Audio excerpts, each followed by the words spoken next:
Hello everyone, welcome to Shiksha class. இன்னைக்கு இந்த வீடியோவில் டாப் 70 கொஷின்ஸ் மோஸ்ட் இம்பார்ட்டன்ட் கொஷின்ஸை பார்க்க போகிறோம். அதுலேயும் முந்தின வீடியோவில் பார்ட் 1 ஃபர்ஸ்ட் பார்ட் நம்ம பார்த்தோம். இந்த வீடியோவில் அதோட கண்டினியூஷன் பார்ட் 2 பார்க்க போகிறோம். அண்ட் இதுக்கு முந்தின வீடியோவில் கல்ச்சுரல் ஸ்டடீஸ் இருக்கக்கூடிய முக்கியமான கொஷின்ஸை பார்த்தோம். இந்த வீடியோவில் literary theory and literary criticism அப்படிங்கக்கூடிய ரெண்டு முக்கியமான டாபிக்ஸை பார்க்க போகிறோம். ஸோ முதல் கொஷினுக்கு நம்ம போயிடலாம். முதல் கொஷின், நமக்கு ஒரு மேட்ச் கொடுத்துருக்காங்க. ரெண்டு விதமான லிஸ்ட் நம்மகிட்ட இருக்கு. ஒன்னு கான்செப்ட், இன்னொரு சைட்ல தியரிஸ்ட். யார் அந்த கான்செப்டை கொடுத்தா அப்படிங்கக்கூடிய தியரிஸ்ட் நமக்கு இருக்காங்க. அப்ப நமக்கு ரெண்டு வகையான லிஸ்ட் இருக்கு. ஃபர்ஸ்ட் நமக்கு இருக்கக்கூடிய அந்த கான்செப்ட் வந்து ஆர்கி எக்ரிச்சர் அப்படின்னு சொல்லக்கூடிய ஒரு கான்செப்ட். ஆர்கி அப்படின்னு சொன்னாலே பொதுவாக ஓல்டு அப்படி சொல்லுவாங்க, அல்லது ப்ரீவியஸ், முன்னாடியே உள்ள, பழைய அப்படிங்கக்கூடிய ஒரு மீனிங்ல இருக்கு, அல்லது ஒரிஜினல் அப்படிங்கக்கூடிய ஒரு மீனிங் இருக்கும். அதே நேரத்தில் எக்ரிச்சர் அப்படிங்கிறது ரைட்டிங் அப்படிங்கிற ஒரு அர்த்தத்தில் இருக்கும். ஸோ இந்த இடத்துல அது ஒரு ஓல்டு ரைட்டிங் அல்லது ஒரிஜினல் ரைட்டிங் அப்படின்னு சொல்லக்கூடிய ஒரு ஐடியா. இது யாரோட ஐடியா அப்படின்னு பார்த்தோம்னா ஜாக் டெரிடாவோடது. ஸோ அதுக்கு அர்த்தம் என்ன அப்படின்னு பார்க்கும்போது டெரிடா சொல்லுவாரு, எப்பவுமே நம்ம எழுதுறதுக்கோ பேசுறதுக்கோ படிக்கிறதுக்கு முன்னாடி நம்ம மைண்ட்ல முதல்ல அந்த ஐடியா இட் செல்ஃப் இருக்கு. ஒரு விஷயத்தை எக்ஸ்பிரஸ் பண்றதுக்கு ரைட்டிங்ல எப்படி எழுதணும் அல்லது வாயால எப்படி பேசணும்னு அந்த குழந்தை எக்ஸ்பிரஸ் பண்றதுக்கு முன்னாடி அந்த பர்டிகுலர் ஐடியா இருக்கும் மைண்ட்ல. இதுதான் அப்படிங்கிறது தெரியும் அந்த குழந்தைக்கு. அதுக்கப்புறம் அதுக்கு வார்த்தைக்கு அர்த்தம் கொடுக்கறது, அதுக்கு ஒரு சிக்னிஃபையரை கொடுக்கறது லேட்டரா தான் அந்த குழந்தை படிச்சுக்கும். ஸோ இந்த மைண்ட்ல இருக்கக்கூடிய அந்த கான்செப்ட், அந்த ஐடியாவை தான் கீ எக்ரிச்சர் அப்படின்னு சொல்லிட்டு அவரு சொல்றாரு. ஸோ இவரோட ஐடியா படி பார்க்கும்போது நமக்கு ஆர்கி எக்ரிச்சர் அப்படிங்கிறது ஒரு ஓல்டு ரைட்டிங், ஒரு ஓல்டு ரைட்டிங் அப்படிங்கிறது மைண்ட்ல இருக்கக்கூடிய விஷயத்தை தான் அந்த இடத்துல நமக்கு சொல்றாங்க. அதே போல நமக்கு சைபாக் அப்படிங்கக்கூடிய கான்செப்ட் வந்து டோனா ஹாரவே அப்படின்னு சொல்லக்கூடிய ஒரு தியரிஸ்டோட கான்செப்ட். டோனா ஹாரவேயோட அந்த தியரி, அந்த ஐடியா வந்து சைபாக் மேனிஃபெஸ்டோங்கிற ஒர்க்ல அவங்க எழுதியிருப்பாங்க. மெயினா அவங்களோட கான்செப்ட் என்ன சொல்லுதுன்னா ஹியூமன் அண்ட் மெஷின் இந்த ஹைபிரிட், அதை பத்தி தான் அவங்க பேசியிருப்பாங்க. சைபோக் அப்படிங்கிறது மெஷினும் ஹியூமனும் சேர்ந்த ஒரு கலவை. அவங்க ஃபெமினிஸ்ட் பாயிண்ட் ஆஃப் வியூல அதை பத்தி பேசியிருப்பாங்க. அதே போல நமக்கு ஜீனோ டெக்ஸ்ட் அப்படின்னு சொல்லக்கூடிய அடுத்த ஒரு கான்செப்ட் இருக்கு. ஜீனோ டெக்ஸ்ட் அப்படின்னு சொல்லும்போது அது நமக்கு ரெண்டு வகையான பிரிவு இருக்கு. இதுல ஒன்னு ஜீனோ டெக்ஸ்ட் அப்படின்னு சொல்லுவாங்க, இன்னொன்னு ஃபெனோ டெக்ஸ்ட் அப்படின்னு சொல்லுவாங்க. பொதுவாகவே இந்த ஐடியா படி பார்க்கும்போது ஜீனோ டெக்ஸ்ட் அப்படின்னு சொல்லக்கூடியது நம்ம பேசும்போதோ எழுதும் போதோ இருக்கக்கூடிய ரைட்டிங்கை பொறுத்த வரைக்கும் ஆக்சுவலாக ஜூலியா கிறிஸ்டோவோட ஐடியா ஆஃப் ஜீனோ டெக்ஸ்ட் அப்படிங்கிறது வித்தியாசமானது. அதே போல ரோலன் பாத் ஒரு ஐடியா சொல்லியிருப்பாரு, அது கொஞ்சம் வித்தியாசமானது. ஒரு மியூசிக் இமேஜ் டெக்ஸ்ட்ல அது ஒரு தனி ஐடியா இருக்கு. பட் இந்த ஜீனோ டெக்ஸ்ட் அப்படின்னு சொல்லக்கூடியது பொதுவாகவே எதா நமக்கு மீன் பண்ணும் அப்படின்னு சொல்ல போனா ஒரு சில அன்கான்சியஸாக இருக்கக்கூடிய எனர்ஜிஸ் நமக்கு யூஸ்வலா ஒரு வார்த்தை சொல்லும்போது, சென்டென்ஸ் சொல்லும்போது பொதுவாகவே சர்ஃபேஸ் மீனிங் அப்படின்னு ஒன்று இருக்கும். சர்ஃபேஸ் மீனிங் அப்படிங்கிறது நமக்கு எந்த இடத்துலனா இந்த ஃபெனோடெக்ஸ்ட் அப்படிங்கிறத நம்ம சர்ஃபேஸ் மீனிங் அப்படிங்கிறத எடுத்துப்போம். அதே நேரத்தில் ஜீனோடெக்ஸ்ட் அப்படிங்கிறது ஒருத்தர் ஒரு வார்த்தையை உச்சரிக்கும் போது, ஒருத்தர் பாட்டு படிக்கிறார் அப்படின்னா அதுல அந்த பாட்டோட அர்த்தம் வெளியே தெரிகிறது ஒரு சைடு, அதையும் தாண்டி அது ஃபெனோடெக்ஸ்ட்ங்கிறது ஜஸ்ட் அந்த மீனிங். ஓகே, எதை பத்தி பேச பாடுறோம், எதை பத்தி படிக்க அப்படிங்கிறது தான். அதுக்கு உள்ள நம்ம டீப்பா போனோம்னா அவரோட குரல் அந்த பாட்டுக்கு பொருத்தமானதா இருக்கா, அவருக்கு அந்த பர்டிகுலரான சாங் அவரோட இமோஷனுக்கு ஒத்து போதா, இப்படிப்பட்ட சில விஷயங்கள் நம்ம அந்த நார்மலான ஒரு லாங்குவேஜ் ஸ்டடி பண்ணும்போது நம்ம அதை புரிஞ்சுக்க மாட்டோம்.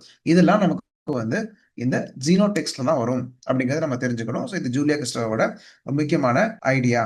ஆல்ரைட். அதே போல நமக்கு அடுத்து இருக்கக்கூடிய ஒரு முக்கியமான ஒரு கான்செப்ட் என்ன அப்படின்னு சொல்ல போனா ஹெர்மன்யூட்டிக் சர்க்கிள் அப்படின்னு சொல்லக்கூடிய ஒரு ஐடியா நமக்கு இருக்கு. அந்த ஹெர்மன்யூட்டிக் சர்க்கிள் அப்படின்னு சொல்லும்போது இது நமக்கு ஃப்ரெட்ரிக் காலமாக்க அப்படின்னு சொல்லக்கூடிய ஒரு பிரெமினாலஜிஸ்ட். அவரோட ஐடியா இது. அதுல அவர் சொல்லக்கூடிய விஷயங்கள் என்னலாம் அப்படின்னு சொல்ல போனா நமக்கு எந்த ஒரு விஷயத்தையும் புரிஞ்சுக்கிறது, எப்படி நம்ம புரிஞ்சுப்போம் அப்படிங்கிறத. ஹெர்மன்யூட்டிக் அப்படின்னாலே நமக்கு வந்து எப்படி நம்ம இன்டர்பிரட் பண்றோம் திங்ஸை அப்படிங்கிறதா நமக்கு இந்த ஹெர்மன்யூட்டிக்ஸ் அப்படிங்கிறதுல வரக்கூடிய விஷயங்கள். அதுலேயே நமக்கு எப்படி ஒரு விஷயத்த புரிஞ்சுக்கிறோம் அப்படின்னு பார்க்கும்போது ஹெர்மன்யூட்டிக்ஸ் அர்த்தம் என்னன்னா எல்லா விஷயத்தையும் நம்ம பார்ட்டை புரிஞ்சுக்கணும் அப்படின்னா முதல்ல அந்த ஹோல் நமக்கு புரிஞ்சுக்கணும் அப்படிங்கிறது தான். நம்ம ஒருவேளை அந்த ஹோலை புரிஞ்சுக்கணும்னா குட்டி குட்டி பார்ட்ஸை சேர்க்கும் போது நம்ம அந்த ஹோலை புரிஞ்சுக்க முடியும். ஸோ இது எப்படி அந்த அந்த கான்செப்ட் இருக்கும் அப்படின்னு சொல்ல போனா whole through parts and parts through whole அப்படிங்கிற மாதிரி இருக்கும். ஏன்னா ரெண்டுக்கும் ஒன்னொன்னுக்கு கனெக்டட், அதான் சர்க்கிள் அப்படின்னு போட்டிருக்காங்க. அப்ப நமக்கு தெரிய வேண்டிய விஷயம் என்ன அப்படின்னு சொல்ல போனா ஹெர்மனியூட்டிக்ஸ், அதுவும் பர்டிகுலராக இந்த ஃப்ரெட்ரிக்ஸ் காலமாக்கரோட ஐடியா ஹெர்மனியூட்டிக் சர்க்கிள் அப்படிங்கிறது ஒரு அர்த்தத்தை புரிஞ்சுக்கணும், ஒரு பொருளை புரிஞ்சுக்கணும், மேபி ஒரு ரைட்டரோட ரைட்டிங் ஸ்டைலை புரிஞ்சுக்கணும்னா அவரோட ஒரு சிங்கிள் ஒர்க்கை முதல்ல புரிஞ்சுக்கணும். அந்த ஒரு சிங்கிள் ஒர்க்கை புரிஞ்சுக்கணும்னா அவரோட ஓவரால் ரைட்டிங் ஸ்டைல் நம்ம புரிஞ்சுக்கணும். ஸோ இந்த மாதிரியான இருக்கு. இது வந்து ஃப்ரெட்ரிக்ஸ் காலமாக்கரோட ஹெர்மனியூட்டிக்ஸ் பத்தின ஐடியா, அதுவும் பர்டிகுலர் ஹெர்மனியூட்டிக் சர்க்கிள் அப்படின்னு சொல்லக்கூடிய அந்த ஒரு பர்டிகுலரான விஷயத்தோட ஐடியா. அண்ட் அடுத்து நம்ம பார்க்கக்கூடிய ஒரு டாபிக் ஒரு கொஸ்டின் என்ன அப்படின்னு சொல்ல போனா இதோட கொஞ்சம் அட்வான்ஸ் ஆன ஒரு கொஸ்டின். இதுல நமக்கு ரீடர் ரெஸ்பான்ஸ் தியரில இருந்து இருக்கு, அண்ட் இருக்கு, இருந்து இருக்கு, ஃபார்மலிசம் வந்து இருக்கு. சூப்பர் ரீடர் அப்படின்னு சொல்லக்கூடிய ஒரு கான்செப்ட். சூப்பர் ரீடர் அப்படின்னு யாரை நம்ம சொல்லுவோம்? இது இந்த மைக்கேல் ரஃபாட்டர் அப்படின்னு சொல்லக்கூடிய ஒருத்தவங்களோட ஐடியா. அந்த சூப்பர் ரீடர் அப்படின்னு சொல்லக்கூடிய பர்சன் யார் அப்படின்னா ஒரு ஐடியல் ரீடர். அவருக்கு அழகா இன்டர்பிரட் பண்ண முடியும். லிட்ரரி சயின்ஸையும் மீனிங்ஸையும் ரொம்ப நல்லாவே என்ன பண்ணிப்பாருன்னா புரிஞ்சு போறது. அப்படிப்பட்ட ஒரு நல்ல திறமையான ஒரு பர்சனை நம்ம என்ன சொல்றோம்? சூப்பர் ரீடர் அப்படின்னு சொல்றோம். ஏன்னா அந்த ரீடருக்கு எல்லாமே புரியும், எல்லாமே தெரியும். அவருக்கு அந்த லிட்ரரி கேப்பபிலிட்டி இருக்கு. ஐடியாஸை புரிஞ்சுக்கிறதுக்கும் டெக்னிக்ஸ் புரிஞ்சுக்கிறதுக்கும் திறமை இருக்கக்கூடிய ஒரு பர்சனை இந்த மிஷல் ரஃபாட்டரே என்ன பண்றாங்க? நமக்கு சூப்பர் ரீடர் அப்படிங்கிற வார்த்தையை வச்சு அவங்க சொல்றாங்க. பயோ பவர் அப்படிங்கிறது மிஷல் ஃபுக்கோட இன்னொரு ஐடியா. அண்ட் மிஷல் ஃபுக்கோட பயோ பவர் அப்படிங்கிறது பொதுவாகவே எப்படி வந்து கவர்மெண்ட் அல்லது கவர்மெண்டாலிட்டி அப்படிங்கிற ஒரு வார்த்தையை யூஸ் பண்ணுவார். எப்படி மாஸ் கேதரிங்க கண்ட்ரோல் பண்றாங்க, அதுதான் எப்படி எல்லாரையும் மொத்தத்துல கண்ட்ரோல் பண்றாங்க. பயோ பவர் அப்படின்னு சொல்லக்கூடியது மொத்த டோட்டல் கேதரிங்கையும் மொத்த பாப்புலேஷனையும் ஒரு சில ரூல்ஸ் கொடுத்து கண்ட்ரோல் பண்ணுவாங்க. சில நேரங்கள்ல அந்த ரூல்ஸ் வந்து ரொம்ப சட்டிலா இருக்கும். ஃபாலோ பண்றோம்னு தெரியாமலே என்ன பண்ணுவோம்? எல்லாரும் லைன்ல என்னதான் உங்களுக்கு சாப்பாடு அப்படின்னு சொல்லும் போது வேற வழி இல்லாம எல்லாரும் லைன்ல தான் இருப்பாங்க. அப்போ அங்க ஒரு மேனிப்புலேஷன் நடக்குது. பயோ பவர் அப்படிங்கிறது அதுவும் கைண்ட் ஆஃப் பவர் தான். பட் மொத்தமாக மனிதர்களோட பாடியை கண்ட்ரோல் பண்றாங்க. அதுதான் பயோ பவர்னு சொல்லுவோம். இது வந்து ஜஸ்ட் லைன்ல நிற்க சொல்றது மட்டும் இல்ல. காமனாக ஒரு ரூல் கொடுத்து இதை தான் நீங்க ஃபாலோ பண்ணணும், இதை தான் பண்ணணும், இப்படிதான் உட்காரணும், இப்படிதான் எந்திக்கணும், இதுதான் முறை அப்படின்னு சொல்லிட்டு மனுஷங்களை கண்ட்ரோல் பண்றதை என்ன சொல்லிடுவோம்? இந்த பயோ பவர் சொல்லுவோம். இது எங்கெல்லாம் நடக்கும்? பிரிசன்ல நடக்கும், ஹாஸ்பிட்டல்ஸ்ல நடக்கும், ஸ்கூல்லயும் நடக்கும். இந்த மாதிரியான கவர்மெண்ட் எப்படி பீப்புளை மொத்தமா கண்ட்ரோல் பண்ணுதாங்க. அது வந்து உங்களுக்கு வயலன்ஸ் மூலமா இல்ல, உங்களை வந்து த்ரெட்டன் பண்றது, உங்களை கில் பண்ணிடுவோம்னு சொல்லி கொலை பண்ணி அப்படி சொல்லல. அவங்க வந்து சாதாரணமாக இதுதான் சரி, இதுதான் ரெகுலேஷன், இதான் ரூல்ஸ், இதான் நார்ம்ஸ் அப்படிங்கிற பார்வையில என்ன பண்ணுவாங்க? அப்படி சொல்லி கண்ட்ரோல் பண்ணுவாங்க. அதுதான் நமக்கு இந்த இடத்துல பயோ பவர்ங்கிறது. அது ஃபூக்கோட ஐடியா. அண்ட் பிரிகோலேஜ் அப்படிங்கிற ஒரு ஐடியா இருக்கு. பிரிகோலேஜ் அப்படின்னு சொல்லும் போது அந்த பிரிகோலியர் அப்படின்னு சொல்லக்கூடிய ஒரு கான்செப்ட் நமக்கு லேவி ஸ்ட்ராஸ் அப்படின்னு சொல்லக்கூடிய ஆந்த்ரோபாலஜிஸ்டோட ஐடியா தான் இது. பொதுவாகவே இன்ஜினியர் அண்ட் பிரிகோலியர் ரெண்டு பேரையும் என்ன பண்ணுவாரு? அவர் ரெண்டா பிரிப்பாரு. அவரோட ஆந்த்ரோபாலஜிக்கல் பாயிண்ட் ஆஃப் வியூல பொதுவாகவே ஒரு பிரிமிட்டிவ் மேன் அப்படிங்கிறது யாரு? ஆதி காலத்து மனிதன். அவருக்கு என்ன தெரியும் அப்படின்னு சொல்ல போனா பெரிய டெக்னாலஜி எல்லாம் தெரியாது. கையில என்ன கிடைச்சதோ அதை வச்சு பொருட்களை உருவாக்குவார். இப்படிப்பட்ட ஒரு டெண்டன்சியை அவர் பிரிக் காலேஜ் அப்படின்னு சொல்றாரு. அதுக்கு ஆப்போசிட்டா என்ஜினியர் அப்படின்னு சொல்லக்கூடிய ஒரு ஒரு ஒரு ஐடியல் ஃபிகர் அவர் கொடுக்குறாரு. அண்ட் இது அவரோட புக் த சாவேஜ் மைண்ட் அப்படிங்கிற புக்ல தான் அதை பத்தி பேசியிருப்பாரு. அப்ப அவர் அந்த ரெண்டு டைப் ஆஃப் திங்கர்ஸ் பத்தி பேசுறாரு, என்ஜினியர் அண்ட் பிரிகாலியர். அண்ட் பிரிகாலியர் என்ன பண்ணுவார் அப்படின்னு சொல்லப்போனா நான் சொன்ன மாதிரி கையில கிடைக்கிறத வச்சு உருவாக்கிடுவார். ஆதி காலத்து மனிதன் என்ன பண்ணிருப்பான்? கையில கிடைக்கிற மரக்கட்டையை வெட்டி உயில் பண்ணிருப்பான், சக்கரம் பண்ணிருப்பான் இல்லையா? அதே போல கையில கிடைக்கிற கல்லை வச்சு உரசி நெருப்பு உண்டாக்கியிருப்பான். சோ இதை மாதிரி கையில கிடைக்கக்கூடிய பொருட்களை வச்சு ஆயுதம் உண்டாக்கியிருப்பாரு. சோ இப்படி அந்த பிரிகோலியர் அப்படின்னு சொல்லக்கூடிய அந்த பர்சன் அவர் ஒரு ஒரு ஹேண்டிமேன். ஓகே, அவர் கையில கிடைக்கிற விஷயங்களை வச்சு அவர் ஏதோ ஒன்று பண்ணிடுவாரு. லெஃப்ட் ஓவர் விஷயங்களை வச்சு அவர் ஒரு ஒரு ப்ராப்ளமை சால்வ் பண்ணிடுவாரு, புதுசான விஷயங்களை உருவாக்குவாரு. ஆனா அதே நேரத்தில் இன்ஜினியரை பார்த்தோம் அப்படின்னா இன்ஜினியர் அப்படின்னு சொல்லக்கூடிய அது இன்னொரு மைண்ட். ஓகே, இன்னொரு கைண்ட் ஆஃப் திங்கர். அவர் என்ன பண்ணுவார்? எல்லாம் பர்ஃபெக்டா திங்க் பண்ணுவாரு.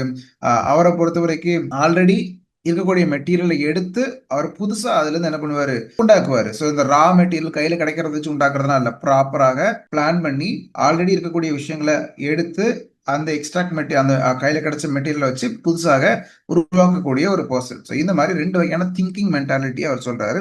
ஸோ அது நமக்கு கிளைட் லேவி-ஸ்ட்ராஸோட ஐடியா. குரோனோடாப் அப்படிங்கிற ஐடியா யாரோட தெரியும் பார்த்தா மிச்சம் நமக்கு யார் இருக்கா? மிகாயில் பாக்தின் அப்படின்னு சொல்லக்கூடிய ஒரு ரஷ்யன் திங்கர் இருக்காரு. இந்த குரோனோ டாப் வார்த்தையிலேயே நமக்கு இருக்கு ரெண்டு வார்த்தைகள் இருக்கு. குரோனோ டோப்போ ரெண்டு வார்த்தை இருக்கு. குரோனோ அப்படின்னு சொல்லக்கூடிய ஒரு வார்த்தைக்கு அர்த்தம் என்ன அப்படின்னு சொல்ல போனா டைம் அப்படின்னு அர்த்தம், டோப்போ அப்படின்னு அர்த்தம். இது எதுக்கு இந்த பக்தின்னு சொல்லுவாருன்னா, பக்தினை பொறுத்த வரைக்கும் எல்லா வாக்கையும் நம்ம அண்டர்ஸ்டாண்ட் பண்ணணும் அப்படின்னா அந்த ரெண்டு விஷயங்கள் புரிஞ்சிருக்கணும். குரோனோவும் புரியணும், டோப்போவும் புரியணும். ரெண்டு விஷயம் நமக்கு இருக்கு. இந்த எந்த எந்த ஒரு நாவலை அனலைஸ் பண்ணலாம், அவரோட ஏரியா நாவல், அவர் போயட்ரியோ டிராமாவோ அவர் போகல. பட் இந்த ரெண்டுமே முக்கியம் தான் இல்லையா? எப்பவுமே எல்லா ஸ்டோரியிலையுமே வந்து ஒரு மூட், ஒரு பர்டிகுலர் செட்டிங், ஒரு டைப் ஆஃப் பிளாட்டை கொடுக்கறதுக்கு இந்த ரெண்டுமே ரெண்டையும் பிரிக்கும். அப்ப நமக்கு அந்த இடத்துல டைம் ஸ்பேஸ் ரெண்டையும் ஸ்டடி பண்ணா மட்டும்தான் நமக்கு அந்த விஷயங்கள்லாம் புரியும் அப்படிங்கிறது நமக்கு தெரிஞ்சிருக்கணும். ஒரு சில டைப் ஆஃப் ஜானர்ஸை பத்தி அவர் பேசுறாரு, ஒரு சில டைப் ஆஃப் ஸ்டோரிஸை பத்தி பேசுறாரு. அங்க அந்த ஒவ்வொரு ஸ்டோரிக்கும் ஒவ்வொரு விதமான டிஃப்ரெண்டான குரோனோடாப்ஸ் இருக்கும் அப்படிங்கிறத பேசுறாரு. இதோட ஐடியா தான்.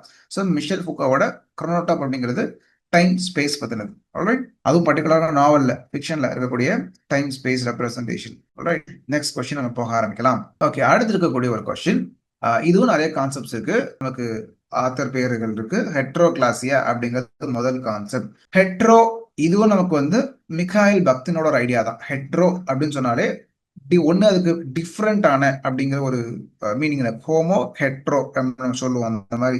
ஸோ அதுலயும் நமக்கு இந்த ஹெட்ரோகிளாசியா அப்படின்னு சொல்லும் போது அதுல பர்டிகுலரா ஒரு லாங்குவேஜ், கிளாஸ்னா நினைச்சேன்னா லாங்குவேஜ் சொன்னேன், பட் அது சிங்கிள் லாங்குவேஜ் கிடையாது, வேற வேற டிஃப்ரெண்டான லாங்குவேஜஸ். ஒரு நாவல் எடுத்துக்கிட்டோம்னா அந்த நாவலுக்குள்ள ஒரே மாதிரியான லாங்குவேஜ் மட்டும் எல்லாரும் பேசுறது இல்ல, டிஃப்ரெண்டான லாங்குவேஜஸ் ஒவ்வொருத்தரும் பேசுவாங்க. ஏன்னா பொதுவாக அந்த கிளாஸ் அப்படின்னாலே டங் அல்லது லாங்குவேஜ் அப்படிங்கிற அர்த்தம் இருக்கு. அப்ப இந்த இடத்துல எந்த மாதிரியான டிஃப்ரெண்டான லாங்குவேஜஸ் அவங்க பேசுறாங்க அப்படின்னு நம்ம பார்த்தோம் அப்படின்னு சொல்ல போனா, பக்தினோட அந்த ஐடியா படி பார்க்கும்போது அந்த டாபிக்ஸ், நாவல்கள் இருக்கக்கூடிய கேரக்டர்ஸே ஒருத்தர் தமிழ்ல பேசலாம், ஒருத்தர் மலையாளத்துல பேசலாம், ஒருவேளை ஒருத்தர் ஹிந்தியில பேசலாம். ஸோ இது நார்மலாக இருக்கக்கூடிய, அல்லது அது வேற வேற அல்டுகெதர் ஒரு நியூ லாங்குவேஜ் இருக்கணும்னு அவசியம் இல்லை. ஒரு ஒரு டிஃப்ரெண்ட் ஜாகன்ல பேசலாம், ஒருத்தர் ஒரு டிஃப்ரெண்ட் ஸ்லாங்ல பேசலாம், இன்னொருத்தர் என்ன பண்ணுவார் அப்படின்னு சொல்ல போனா ரொம்ப டீசென்டான ஒரு ஒரு ஒரு ப்ரொஃபஷனல் வேர்ட்ஸ்ல பேசலாம், ப்ரொஃபஷனல் பிசினஸ் லாங்குவேஜ்ல பேசலாம், இன்னொருத்தர் ரொம்ப லோக்கல் லாங்குவேஜ்ல பேசலாம். இந்த மாதிரி இருக்கக்கூடிய சேஞ்சஸையும் என்ன சொல்லிடலாம், நம்ம ஹெட்ரோகிளாசியாக்ல கொண்டு வரலாம். இதெல்லாம் நமக்கு பக்தினோட ஐடியாஸ். ஹெட்ரோடாபியா அப்படிங்கிறது என்னது, டிஃப்ரெண்ட் ஸ்பேசஸ். ஃபூக்கோவை பொறுத்த வரைக்கும் ஹெட்ரோடாபியா ஆக்சுவலா அது எந்த ஒரு கண்டிஷன்ல அவர் இந்த டாபிக் பத்தி பேசியிருப்பாரு அப்படின்னு பார்த்தோம்னா, அவர் ஆர்கிடெக்சர் பத்தி லெக்சர் கொடுக்க கூப்பிட்டுருப்பாங்க, ரீசன்ட் ட்ரெண்ட்ஸ் இன் ஆர்கிடெக்சர். அப்ப அவர் அந்த காலத்துல ஒரு ட்ரெண்ட் என்ன அப்படின்னு சொல்லப்போனா மிரர் வைக்கிறது, அங்கங்க வீட்டுக்குள்ள மிரர் வச்சு விட்டுறது. அப்ப இவர் அந்த மிரரையே என்ன பண்றாருன்னா ஒரு டிஃப்ரெண்ட் ஸ்பேஸா பாக்குறாரு. ஆக்சுவலா மிரருக்குள்ள போக முடியாது, மிரருக்குள்ள நம்ம நுழைய முடியாது, பட் அந்த மிரருக்குள்ளேயும் ஒரு ஸ்பேஸ் தெரியுது இல்ல, அந்த மாதிரி அவர் யோசிக்கிறாரு. இந்த பிளேஸ் ஆக்சுவலா ரியல் பிளேஸா அப்படின்னு கேட்டோம்னா இது ஹெட்ரோடாபிக் பிளேஸ். டோப்பியாவே அப்படின்னாலே ஸ்பேஸ்னு அர்த்தம் அல்லது இடம்னு அர்த்தம். ஹெட்ரோனா டிஃப்ரெண்ட்னு அர்த்தம். ஹெட்ரோடோபியா அப்படிங்கிறது different place, completely a different place அப்படிங்கிற அர்த்தம். அப்ப அந்த இடத்துல நம்ம பார்க்கும்போது இந்த கண்ணாடிக்குள்ள இருக்கக்கூடிய அந்த ஸ்பேஸ், ஒரு ரூம்ல ஒரு கண்ணாடி வைக்காங்கன்னா அந்த ரூமை அது இன்னும் கொஞ்சம் என்லார்ஜ் ஆன மாதிரி காட்டும், இன்னும் பெருசா காட்டும், இன்னும் நல்லாவே நமக்கு எக்ஸ்ட்ராவா ஒரு நல்ல அது ஒரு ஃபீல் தான். ஆக்சுவலா அங்க ஒரு உண்மையான ஸ்பேஸ்க்கு இல்ல, தொட்டு பார்த்தா கண்ணாடிக்குள்ள யாராலையும் போக முடியாது, அந்த ஸ்பேஸை யூஸ் பண்ண முடியாது, பட் ஸ்டில் அந்த ஆர்கிடெக்சர் ஒரு நல்ல ஒரு ஃபீல் கொடுக்குது. அப்போ இந்த ஸ்பேசஸ்க்கு சில ரூல்ஸ் இருக்கு. இந்த மாதிரி விஷயங்களை நம்ம கரண்டா நம்ம அப்ளை பண்ணும்போது ரியல் இல்லாத, நம்ம உள்ள போக முடியாத, பட் ஸ்டில் அங்க ஒரு பிளேஸ் இருக்கு, நம்ம மைண்ட் மட்டும் அக்செப்ட் பண்ணும், ஃபெனோமெனாலஜிக்கலி நம்ம அக்செப்ட் பண்ணிப்போம். ஒரு கேம், வீடியோ கேம்ஸ்குள்ள இருக்கக்கூடிய ஸ்பேசஸா இருக்கலாம், அங்க கன் இருக்கும், ஸ்பேஸ் இருக்கும், லேண்ட்ஸ்கேப் இருக்கும், அவங்க மக்கள் ஓடுவாங்க, வீட்டுக்குள்ள ஒளிவாங்க, ஜிடிஏ மாதிரியான கேம்ஸா இருக்கலாம், ஃப்ரீ ஃபயர் மாதிரியான கேம்ஸா இருக்கலாம். இதெல்லாம் நம்ம அதையும் ஹெட்ரோடாபியா அப்படின்னு நம்ம சொல்ல முடியும். அல்லது ஒரு நெட்ஃபிளிக்ஸ் சீரிஸ்லயோ தியேட்டருக்குள்ள இருக்கக்கூடிய அந்த ஸ்பேஸையும் என்ன பண்ணலாம், இதே போல ஹெட்ரோடாபிக் ஸ்பேஸ் நம்ம சொல்லிக்கலாம். ஒரு டிஃப்ரெண்டான ஒரு ஸ்பேஸ், கண்ணாடி மாதிரி, மிரர் மாதிரி கைண்ட் ஆஃப். ஆனா அது உண்மை கிடையாது. ஆல்ரைட், இதுதான் நமக்கு தெரிஞ்சிருக்க வேண்டிய விஷயங்கள், ஃபூக்கோட ஐடியா ஆஃப் ஹெட்ரோடாபியா. அடுத்தது கிராண்ட் நேரட்டிவ் அப்படின்னா என்ன, ஒரு சில விஷயங்கள் நமக்கு சொசைட்டியால சொல்லப்படக்கூடிய நரேட்டிவ்னா கதைகள், அந்த கதைகள் ரொம்ப அற்புதமா இருக்கும், யாராலையும் அதை கொஸ்டின் பண்ண முடியாது. ஆனா நமக்கு இன்னொரு சைட்ல பார்க்கும்போது இதெல்லாம் நடந்திருக்குமா என்ன அப்படிங்கிற மாதிரி நமக்கு தோணும், பட் அது யாரும் கொஸ்டின் பண்ண மாட்டாங்க. ஏன் அப்படின்னா அந்த அளவுக்கு அதை லெஜிட்டிமைஸ் பண்ணி வச்சிருப்பாங்க. சில விஷயங்களை சொசைட்டியால அதை கொஸ்டின் பண்ண முடியாது, அதுக்கு சயின்டிபிக் ப்ரூஃபும் இருக்காது, ஸ்டில் அதை மக்கள் நம்புவாங்க. இப்படிப்பட்ட விஷயங்களை கிராண்ட் நேரட்டிவ் நம்ம சொல்லுவோம். மக்கள் அதை நிறைய பேர் நம்புறதுனாலேயே அதை யாருமே என்ன பண்ணுவாங்க, டிஸ்டர்ப் பண்ண மாட்டாங்க. கிரேட் நேரட்டிவ்ஸ் உண்மையா இருக்குன்னு அவசியம் இல்லை. அப்ப அதுக்கு ஆப்போசிட்டா அவர் சொல்லக்கூடிய ஒரு யாரோட கான்செப்ட் அப்படின்னா பிரான்சுவா லியோட்டார்ட், ஜீன் பிரான்சுவா லியோட்டார்ட் அப்படிங்கிற பர்சன், பிரெஞ்சு தியரிஸ்ட். அதுக்கு அடுத்தது இந்த இன்டர்பலேஷன் அப்படின்னு சொல்லக்கூடிய ஒரு ஐடியா. இன்டர்பலேஷன் அப்படின்னு சொல்லக்கூடியது லூயி அல்தூசரோட ஒரு கான்செப்ட். இன்டர்பலேஷன் அப்படின்னு சொல்லக்கூடியது நமக்கு ஐடியாவை தலைக்குள்ள புகுத்துறது தான் இன்டர்பலேஷன் சொல்லுவோம். ஒரு ஐடியா கண்டிப்பா நம்மளை சேஞ்ச் பண்ணும், உலகத்தையே சேஞ்ச் பண்ணும். Idea can change the world தான் ஆக்சுவலா உண்மையை சொல்ல போனா. ஐடியாஸை யூஸ் பண்ணி இது தப்பு இது சரி தலைக்குள்ள புகுத்திட்டோம்னா எல்லாரும் அதை கேட்டுப்பாங்க. ஸோ அப்படிப்பட்ட ஐடியாஸை தலைக்குள்ள புகுத்துறது, அதை மைண்டுக்குள்ள நம்ம அக்செப்ட் பண்ண வைக்கிறது இன்டர்பலேஷன்ங்கிற வார்த்தையை யூஸ் பண்ணி அல்துசர் சொல்லுவாரு. ஐடியாலஜிக்கல் இன்டர்பலேஷன் அப்படிங்கிறது தான் அதோட ஆக்சுவல் அந்த ஃப்ரேசிங்.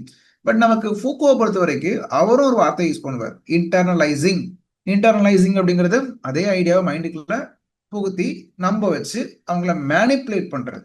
ஸோ ரெண்டுமே நமக்கு கிட்டத்தட்ட சிமிலரான ஐடியாஸ் தான். ஆல்ரைட், நெக்ஸ்ட் கொஸ்டினுக்கு போகலாம். Who among the following is said to have believed that the Persian Gulf War never happened? ஒரு பர்டிகுலரான பர்சன் இதுல கல்ஃப் வார் didn't happen அப்படிங்கிற ஒரு ஸ்டேட்மெண்ட் கொடுக்குறாரு. அது யாரு அப்படின்னு பார்த்தோம்னா ஜீன் பாத்ரில்லா. ஜீன் பாத்ரில்லா ஏன் அப்படி சொல்றாரு? அவர் ஒரு ஃபேமஸான ஒரு போஸ்ட் மாடர்ன் தியரிஸ்ட். அப்ப அவரை பொறுத்த வரைக்கும் மீடியா தியரிஸ்டும் கூட. ஆக்சுவலா அவர் மீடியாலையும் அவர் வருவார். ஆனா அவரோட ஐடியா படி பார்க்கும்போது உலகத்துல எதையுமே நம்ப முடியாது. அவர் சொல்றாரு, மீடியால டிவில காமிக்கக்கூடிய விஷயங்கள்லாம் வார் நடக்கிற மாதிரி என்ன பண்றாங்க, இமேஜை ரெடி பண்றாங்க, ஸ்டூடியோல போய் என்ன பண்றாங்க, ரெக்கார்ட் பண்றாங்க. ரியலா நடக்கவே இல்லை. நடந்தாலும் உங்களுக்கு என்ன தெரியணுமோ அதுதான் காமிக்கிறாங்க. ஒரிஜினலா நடக்கக்கூடிய விஷயங்களை காமிக்கிறது இல்ல. சோ அதே போல இந்த வார் நடக்கா இல்லையாங்க மக்களுக்கு எப்படி தெரியும்? ரியலா அந்த இடத்துக்கு போயிருக்க மாட்டாங்க. ஆனா ஆக்சுவலா அந்த மக்களுக்கு டிவில காமிச்சாங்க அந்த காலத்துல கல்ஃப் வார். ஸோ அப்போ அது உண்மையா நடக்குதா அப்படிங்கிறது கொஸ்டின் தான் பண்ணணும். நம்ம இப்பவே நம்ம போஸ்ட் ட்ரூத் ஈரால இருக்கும். அப்போ அந்த காலத்துல அதை கொஸ்டின் தான் கண்டிப்பா நம்ம பண்ண வேண்டியது இருக்கும். அப்ப அந்த மாதிரி மீடியா இருக்கக்கூடிய மீடியா வந்து இமேஜஸ் அது அது அது சிமுலேஷன் தான். அது ரியலா இருக்க வாய்ப்பு இல்லை. பொய்யா கூட ஒரு இமேஜை ஸ்டூடியோல ரெக்கார்ட் பண்ணிருக்கலாம் அப்படிங்கிற மாதிரியான ஐடியாஸ்லாம் அப்பவே அவர் சொல்றாரு. ஸோ இவருடைய ஒரு இம்பார்ட்டன்ட் ஐடியா என்னன்னா ஹைப்பர் ரியல் அல்லது சிமுலாக்கரம் அப்படி சொல்லுவார். மேபி நம்ம இதை அடுத்தடுத்த கொஸ்டின்ஸ் வரும்போது பார்த்துக்கலாம். ஆல்ரைட், அண்ட் இதில் இருக்கக்கூடிய மற்ற நேம்ஸ் இவங்க எல்லாருமே modern and post modern thinkers, Derrida மாதிரியான டீகன்ஸ்ட்ரக்ஷனிஸ்டும் உள்ள இருக்காங்க. ஆல்ரைட், அடுத்தது நமக்கு இருக்கக்கூடிய ஒரு முக்கியமான ஒரு ஐடியா, இது நமக்கு போஸ்ட் ட்ரூத்தை பத்தின ஒரு ஐடியா. போஸ்ட் ட்ரூத், ஓகே, ஒரு ஸ்டேட்மெண்ட் கொடுத்தாங்க. Okay, Hannah Arendt. ஓகே, அவங்களோட ஐடியா என்னன்னா defactualization is very close to the concept of post truth அப்படின்னு சொல்றாங்க. டீஃபேக்சுவலைசேஷன் அப்படின்னா ஃபேக்ட், டிஃபேக்ட், நமக்கு உண்மைகளை கண்டுபிடிக்கிறது. ஆல்ரைட், ஸோ ஆக்சுவலாக சொல்ல போனால் இந்த ஹானா ஆடென்ட்டோட டீஃபேக்சுவலைசேஷன் அப்படிங்கிறது போஸ்ட் ட்ரூத்துக்கு சம்மந்தப்பட்ட ஒரு விஷயம் தான். ஏன்னா இந்த காலகட்டத்தில் பார்க்கும்போது போஸ்ட் ட்ரூத்னு எதை சொல்லுவாங்க அப்படின்னா, இப்போ இல்லை, முன்னாடியே அவங்க அந்த வார்த்தையை யூஸ் பண்ண ஆரம்பிச்சிட்டாங்க.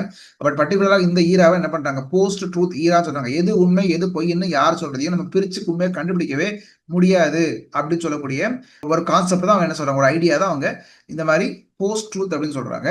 இது டீஃபேக்சுவலைசேஷன் அந்த ஹானா ஆடென்ட் சொன்ன ஐடியாக்குள்ள எந்த அளவுக்கு ஒத்து போகுதுன்னா, ஹானா ஆடென்ட்டோட ஐடியா ஆஃப் டீஃபேக்சுவலைசேஷன் என்ன சொல்லும் அப்படின்னு சொல்ல போனா, ரியாலிட்டியே சில விஷயங்களை அழிச்சிடும். எது ரியல்னு நமக்கு தெரியாது. இது நம்ம சிமுலாக்கரா, சிமுலேஷன் அல்லது ஹைப்பர் ரியல்னு கூட நம்ம சொல்லுவோம். அதே நேரத்துல உண்மையான ஃபேக்ட்னு இருக்கும் இல்லையா, இதுதான் ஃபேக்ட் அப்படிங்கிறது உலகத்தால அவ்வளவு இம்பார்ட்டண்டா பார்க்கப்படாது. ஏன்னா அவங்கள பொறுத்த வரைக்கும் கதைகள், கட்டுக்கதைகள் தான் மக்களால நம்பப்படும். சில நேரங்கள்ல உண்மையா ஒரு விஷயம் நடந்திருக்கும், அது இன்ட்ரெஸ்டிங்கா இருக்காது மக்களுக்கு. அதே நேரத்துல ஒரு பொய்யான ஒரு கதை இன்ட்ரெஸ்டிங்கா இருந்துச்சுன்னா, வா இதை அதை பத்தி சொல்லுங்க அப்படி கேட்போம், நம்ம காசிப் கேட்போம் இல்லையா. இப்படிப்பட்ட விஷயங்கள்லாம் இந்த போஸ்ட் ட்ரூத் ஈரால நடக்க ஆரம்பிக்குது.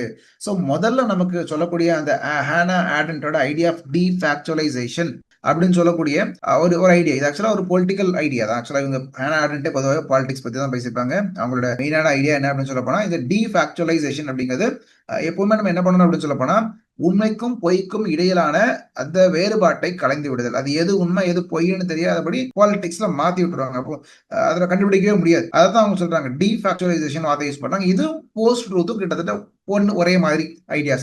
அது நமக்கு ஆப்ஷன் ஏ ஸ்டேட்மெண்ட் 1 வந்து நமக்கு கரெக்ட். அதே நேரத்துல post truth relies on absolute lies அப்படின்னு சொல்லக்கூடிய இந்த இடத்துல ஏற்றுக்கொள்ளப்பட மாட்டாத ஒரு கூற்று. ஏன் அப்படின்னு சொல்ல போனா, போஸ்ட் ட்ரூத் அப்படிங்கிறது முழுமையான பொய்யை நம்பி இல்லை. போஸ்ட் ட்ரூத் அப்படிங்கிறது எது பொய் எது உண்மைன்னு நமக்கு புரியாம இருக்கணும். ஹாஃப் ட்ரூத்தா இருக்கலாம், பாதி உண்மை பாதி பொய்யா இருக்கலாம். பாதி உண்மையை சொல்லிட்டு கொஞ்சமா பொய் சொல்லும் போதுதான் சந்தேகம் ரொம்ப வராது. அப்புறம் சில நேரங்களில் இமோஷனல் ஸ்பீச் கொடுப்பாங்க. அப்போ நமக்கு புரிஞ்சிக்கவே முடியாது, உண்மையிலே பேசுறாங்களா நடிக்காங்களா இல்ல பார்த்து வாசிக்காங்களா நமக்கு தெரியாது. பட் ஸ்டில் நம்ம என்ன பண்ணுவோம், அதை நம்பிட்டு இருப்போம். ஸோ இந்த மாதிரியான மிஸ்லீடிங் நேரட்டிவ்ஸ், கதைகள், சில கட்டுக்கதைகள், இல்லாத விஷயங்கள்லாம் வந்து பேசிட்டு இருப்பாங்க. இதுக்கெல்லாம் ப்ரூஃப் இருக்கா அப்படின்னு கேட்க வேண்டியிருக்கும். ஸோ இப்படிப்பட்ட விஷயங்கள்லாம் ஹாஃப் ட்ரூத்தா இருக்கும். அப்சல்யூட் லைஸ் ஒரு நாள் அப்சல்யூட் லைனா முழுக்க பொய்யே தான் இது வந்து சார்ந்து இருக்கு அப்படிங்கிறது தப்பான ஒரு விஷயம். அப்ப நமக்கு ஸ்டேட்மெண்ட் 1 கரெக்ட், ஸ்டேட்மெண்ட் 2 வந்து அங்க ஒரு ப்ராப்ளம் இருக்கு, ப்ராப்ளமேட்டிக். சரி, அப்ப நம்ம தப்பு. அதுக்கு அடுத்த question, who among the following theories is written on the narrative empathy? இதை பத்தி நான் பேசணும் ரொம்ப நாள் நினைச்சிட்டு இருந்தேன். ஏன்னா பொதுவாக அந்த நரேட்டிவ் எம்பத்தி அப்படின்னு சொல்லக்கூடிய கான்செப்டே கொஞ்சம் நமக்கெல்லாம் புதுசான கொஞ்சம் ரீசெண்டான ஒரு ஐடியா. இது நமக்கு யார் சொல்லியிருப்பாங்கன்னா, நமக்கு சூசன் கெயின் அப்படிங்கக்கூடியவங்க பேசியிருப்பாங்க. ஒரு கான்செப்டே நமக்கு கொஞ்சம் நம்மளோட ஏரியால கொஞ்சம் புதுசு. ஓகே, அப்படின்னா என்ன அப்படின்னு பார்க்கும்போது, பொதுவாவே எந்த ஒரு நரேட்டிவ் எடுத்துக்கிட்டாலும் ரிசர்ச் எடுத்து பார்த்தோம்னா நான் எதை ஆர்கியூ பண்ணிருப்பேன்னா ஒரு பர்டிகுலரா ஒரு பேட் டாக்டர் அப்படின்னு சொல்லக்கூடிய ஒரு காமிக், அந்த காமிக்ல வரக்கூடிய நரேட்டிவ் இது நமக்கு நரேட்டிவ் எம்பத்தியை கொடுக்கா அப்படிங்கறத பத்தி பேசி அப்போ அது அப்படின்னா என்ன பொதுவாக நரேட்டிவ் எம்பத்தினா என்னன்னா வேற ஒண்ணும் கிடையாது, ஒரு கதை அந்த நரேட்டிவ் நல்ல ஸ்டோரி. ஓகே, எம்பத்தினா ஒருத்தரோட ஷூஸ்ல நம்ம நிக்கிறது, அவரோட இடத்துல நின்று நம்ம அவரோட பெயினை அண்டர்ஸ்டாண்ட் பண்றது அப்படின்னு சொல்லக்கூடிய ஒரு விஷயம். அப்ப நம்ம கதைகளை வாசிக்கும் போது சில நேரங்கள்ல நம்ம இமோஷனலா கதை கூட கனெக்ட் ஆயிரும், அந்த ஹீரோ கூட கனெக்ட் ஆயிரும், அவரோட இடத்துல நின்று பார்ப்போம், சார் எப்படி கஷ்டப்பட்டிருக்கான் பாரு அப்படின்னு சொல்லிட்டு நீங்க அந்த கேரக்டரோட ஸ்ட்ரகிளையும் உங்களோட ஸ்ட்ரகிளையும் ஒன்னா நீங்க சேர்த்துப்பீங்க. அப்ப நான் எடுத்துக்கிட்ட ஸ்டோரியிலையும் த பேட் டாக்டர் அப்படிங்கிற ஆக்சுவலா பேட் டாக்டர் பேர் தான் பேட் டாக்டர், பட் ஆக்சுவலா ஒரு குட் டாக்டர் ரொம்ப கஷ்டப்படுவார். இந்த காமிக்ல என்ன சொல்ல வராங்கன்னா அது ஒரு கிராஃபிக் மெடிசன் டெக்ஸ்ட், அதுல அவங்க சொல்ல வரக்கூடிய விஷயம் என்னன்னா ஒரு டாக்டர்ஸ்க்கும் ஸ்ட்ரகிள் இருக்கும், அவங்களுக்கும் ஸ்ட்ரெஸ் இருக்கும், அவங்களுக்கும் டிப்ரெஷன் இருக்கும், பழக்கத்துல எல்லாருக்கும் அவங்க உதவி பண்ணாலும் ஹீல் பண்ணாலும் அவங்களுக்கும் தனிப்பட்ட முறையில் பிரச்சனைகள் இருக்கும் அப்படிங்கறத பேசுறது தான் இந்த கதை. அப்ப நான் அதை என்ன பண்ணிப்பேன் வாசிக்கும் போது ரீடர் ரெஸ்பான்ஸையும் நான் ஸ்டடி பண்ணிருப்பேன். ரீடர் ரெஸ்பான்ஸ்ல ரீடருக்கும் கதையை வாசிக்கும் போது இமோஷனல் என்கேஜ்மெண்ட் இருக்கா அப்படிங்கறத ஸ்டடி பண்ணிருப்பேன். அந்த கேரக்டர் கூட தனக்கு தானே ஒத்து போறாங்களா. அப்ப நான் ரியல் டாக்டர்ஸ் கொடுத்து வாசிச்சு சொல்லும் போது அவங்க அந்த டாக்டரோட இடத்துல நின்று ஃபீல் பண்ணாங்க, ஆமா அதே மாதிரியான எக்ஸ்பீரியன்ஸ் அவங்க ஃபீல் பண்ணாங்க. ஸோ இந்த இடத்துல இந்த ஃப்ரேம் ஒர்க் நரேட்டிவ் எம்பதிங்கிறத நான் காமிக்ல அப்ளை பண்ணேன். பட் ஆக்சுவலா சூசன் கேல் என்ன பண்ணிருப்பாங்கன்னா நாவல்ல பண்ணிருப்பாங்க. எம்பத்தி அந்த நாவல் அப்படிங்கிற டாபிக்ல அவங்க பேசியிருப்பாங்க. இது ஒரு முக்கியமான ஒரு ஐடியா. அதே போல சாரா அகமது இவங்கெல்லாம் இமோஷனல் பாலிடிக்ஸ் பத்தி, அதாவது கல்ச்சுரல் பாலிடிக்ஸ் ஆஃப் இமோஷன் அப்படிங்கிற ஐடியா பத்தி அவங்க பேசியிருப்பாங்க. ஸோ இதெல்லாம் நமக்கு இந்த ஐடியா நரேட்டிவ் எம்பத்திங்கிறது முக்கியமான ஒன்று. ஆக்சுவலா அஃபெக்ட் ஸ்டடீஸ்ல நம்ம அதை பார்ப்போம். அடுத்த ஒரு முக்கியமான ஒரு கொஸ்டின் இருக்கு, டெல்யூஸ் அண்ட் கட்டாரியோட anti Oedipus capitalism and schizophrenia அப்படிங்கிற ஒர்க்ல ரெண்டு தியரிட்டிக்கல் பேரடைம் வந்து மிக்ஸ் ஆயிருக்கு. ஆல்ரைட், நமக்கு இந்த ஆன்டி ஈடிபஸ் அப்படின்னு சொன்னாலே என்ன அப்படி கேட்கும்போது இந்த பேரை கேட்டாலே நமக்கு ஒரு விஷயம் தெரியும். ஈடிபஸ் அப்படிங்கிறது நமக்கு ஈடிபஸ் காம்ப்ளெக்ஸ் எல்லாம் சைக்கோ அனாலிசிஸ் வரக்கூடிய ஒரு விஷயம். அதே நேரத்தில் இந்த டெல்யூஸும் கட்டாரியும் ஆன்டி ஈடிபஸ் அப்படிங்கக்கூடிய ஒரு ஒர்க்ல இருக்கக்கூடிய ரெண்டு வகையான தியரிட்டிக்கல் பேரடைம் பத்தி நமக்கு கேட்டிருக்காங்க. அப்படின்னா என்ன, இந்த கொஸ்டின் எப்படி நம்ம புரிஞ்சுக்கிறது? டெல்யூஸும் கட்டாரியும் நமக்கு தெரியும், அவங்க ஒரு போஸ்ட் ஸ்ட்ரக்சரலிஸ்ட் அப்படின்னு சொல்லி கொடுத்துருப்பாங்க. அதே போல அவங்க அந்த டைட்டில் பார்த்தோம்னா ஆன்டி ஈடிபஸ் சைக்கோ அனாலிசிஸ், அதுல நமக்கு ஈடிபஸ் காம்ப்ளெக்ஸ் கொண்டு வரோம், ஒரு விஷயத்தை மையப்படுத்தி இந்த மாதிரி ஒரு ஈடிபஸ் காம்ப்ளெக்ஸ் அப்படின்னு சொல்லக்கூடிய விஷயத்த கொண்டு வரோம். அந்த சைக்கோ அனாலிசிஸ்ல இருக்கக்கூடிய ஒரு சில விஷயங்களை அவங்க கிரிட்டிக் பண்றாங்க, கண்டெஸ்ட் பண்றாங்க, ஸ்பாட் பண்றாங்க. அப்ப நமக்கு ரெண்டு வகையான ஃப்ரேம்வொர்க் கிடைச்சிருக்கு. சோ ஒன்னு நம்ம பார்த்தோம்னா போஸ்ட் ஸ்ட்ரக்சரலிஸ்ட் ஃப்ரேம்வொர்க், ரெண்டாவது நம்ம பார்த்தோம் அப்படின்னு சொல்ல போனா இந்த சைக்கோ அனாலிட்டிக்கல் ஃப்ரேம்வொர்க். பட் இந்த வார்த்தைகள் ஸ்கிசோஃப்ரீனியாங்கிற வார்த்தையும் சைக்கோ அனாலிசிஸ் சம்பந்தப்பட்டது தான். ஏன்னா ஸ்கிசோஃப்ரீனியாங்கிறது ஒரு மனநோய். கேபிட்டலிசம் ஸ்கிசோஃப்ரீனியா ரெண்டுக்கு மேல என்ன சம்பந்தம் இருக்கு?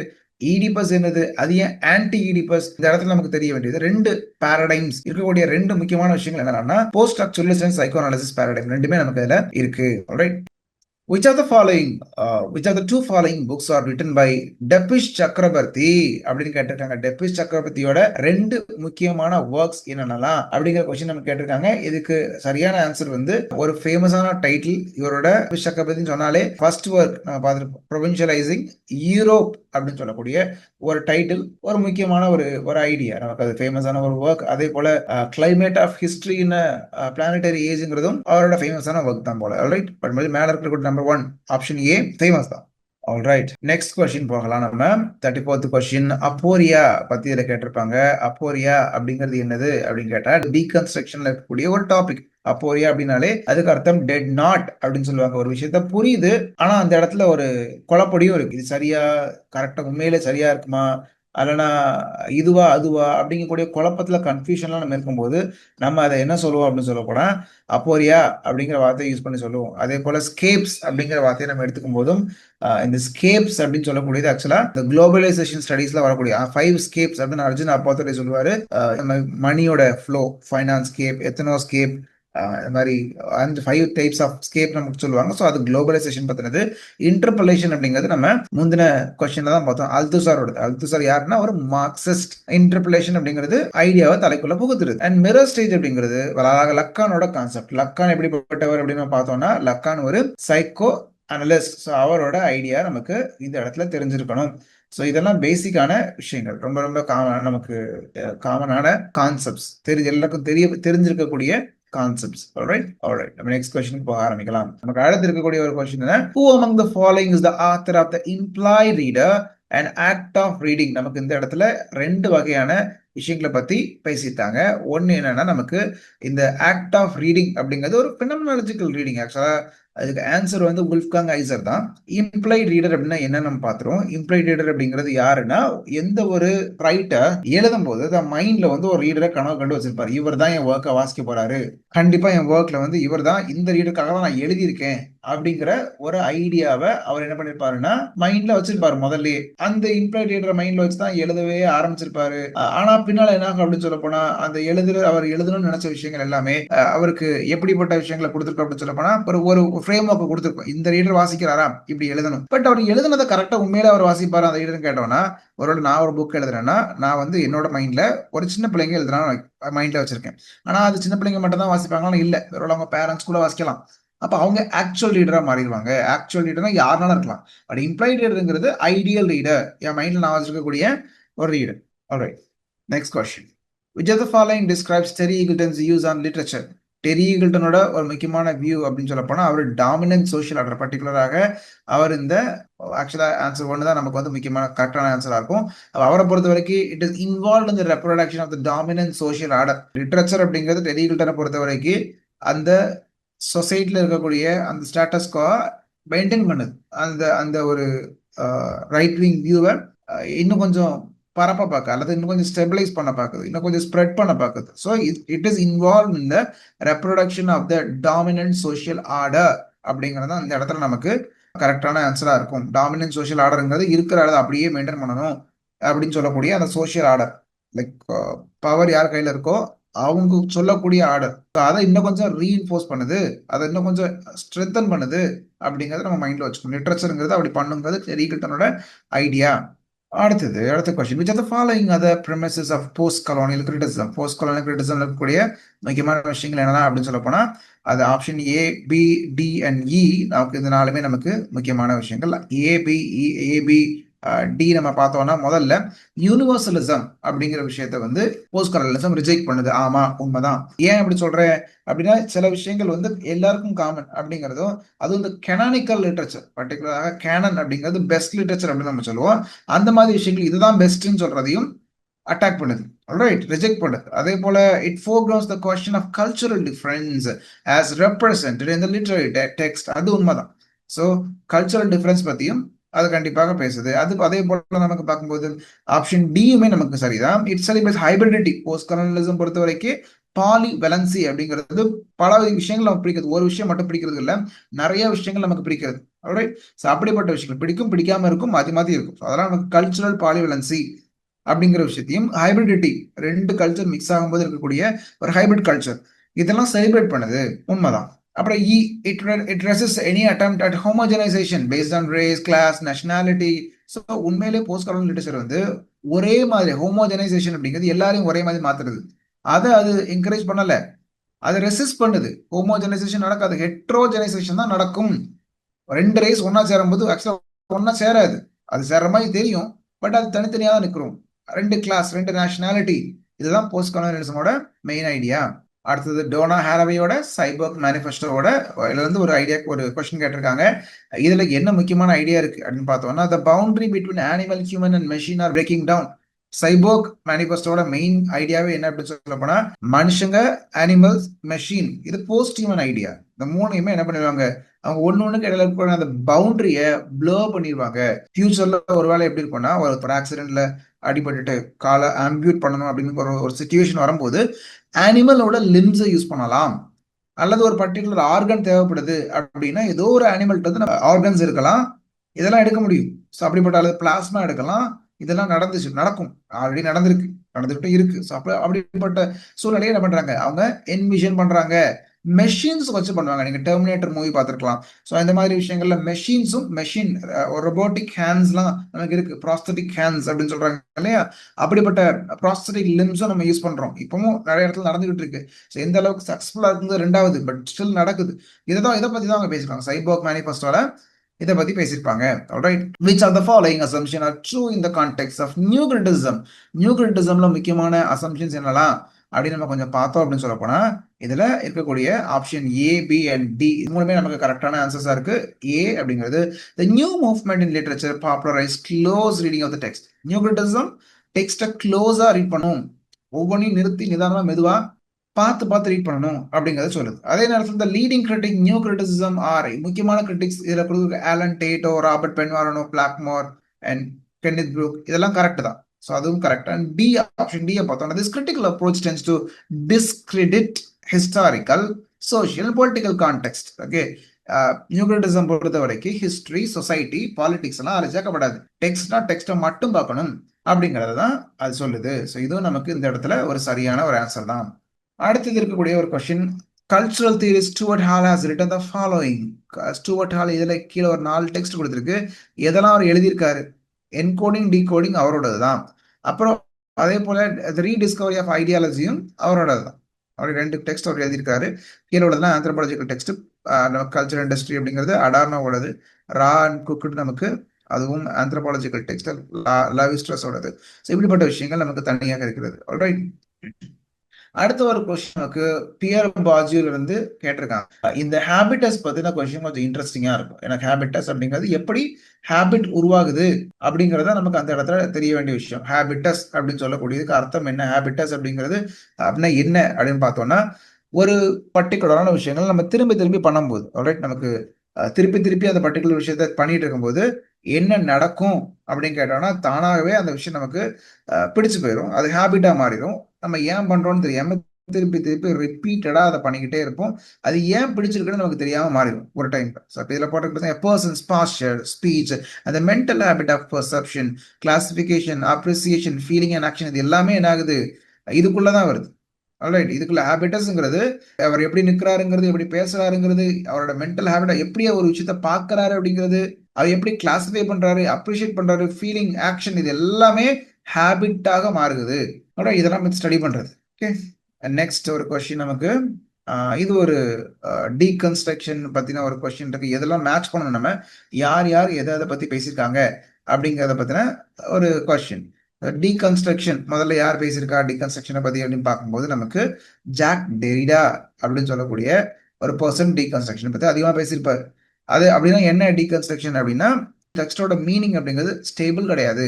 எந்த டெக்ஸ்ட்டுமே ஸ்டேபிள் கிடையாது. எல்லா மீனிங்குமே ஆம்பிகுவஸா இருக்கும். எல்லா டெக்ஸ்ட்டுமே எல்லா வார்த்தைகளுமே அப்படிங்கக்கூடிய ஒரு லாங்குவேஜஸ் ஆம்பிகுவஸ், அதான் அவங்களோட ஐடியா.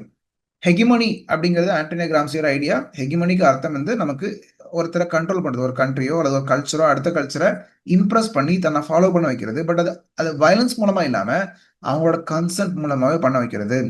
ஹேபிட்டஸ் நம்ம பார்த்தோம், பியர் பாஜியோடது ஹேபிட் எப்படி ஃபார்ம் ஆகுதுங்கிறது. இன்டர்பிரேஷன்னா நம்ம ஆல்ரெடி பார்த்திருக்கோம், லூயி ஆல்தஸரோட ஐடியாலஜியை எப்படி புகுத்துறது அப்படின்னு சொல்லக்கூடிய விஷயம்தான். இப்ப நமக்கு ஒரு அசர்ஷன் கொடுத்துருக்காங்க. அதுல கல்ச்சர் இண்டஸ்ட்ரிங்கிற ஒரு கான்செப்ட் கொடுத்து கல்ச்சர் இண்டஸ்ட்ரியை பொறுத்த வரைக்கும் எதெல்லாம் ட்ரூ அப்படின்னு கேட்டிருக்காங்க. அப்ப நமக்கு முதல்ல கல்ச்சர் இண்டஸ்ட்ரி அப்படின்னா என்னன்னு தெரிஞ்சிருக்கணும். கல்ச்சர் இண்டஸ்ட்ரி அப்படிங்கக்கூடியதுக்கு உள்ள ஒரு ப்ராப்பரான ஒரு டெஃபினிஷன் அப்படின்னு நம்ம பார்த்தோம் அப்படின்னு சொல்ல போனா, கல்ச்சர் அப்படிங்கிறது ப்ரொடியூஸ் பண்ணப்படுகிறது அப்படிங்கிறது ஒரு ஐடியா. ப்ரொடியூஸ் பண்ணப்படுது, ப்ரொடக்ஷன் ஆஃப் கல்ச்சர் அப்படின்னு நம்ம சொல்லுவோம். அப்படின்னா என்ன, எப்படி ப்ரொடியூஸ் பண்ணப்படும், ஃப்ராங்க்ஃபர்ட் ஸ்கூல்ல பார்த்தோம் அப்படின்னு சொல்லப்போ இது ஆக்சுவலா ஃபர்ஸ்ட் ஆப்ஷன் கொடுத்துருக்கு இல்லையா. The term culture industry was used by Frankfurt school அப்படின்னு நம்ம போட்டிருக்கோம்.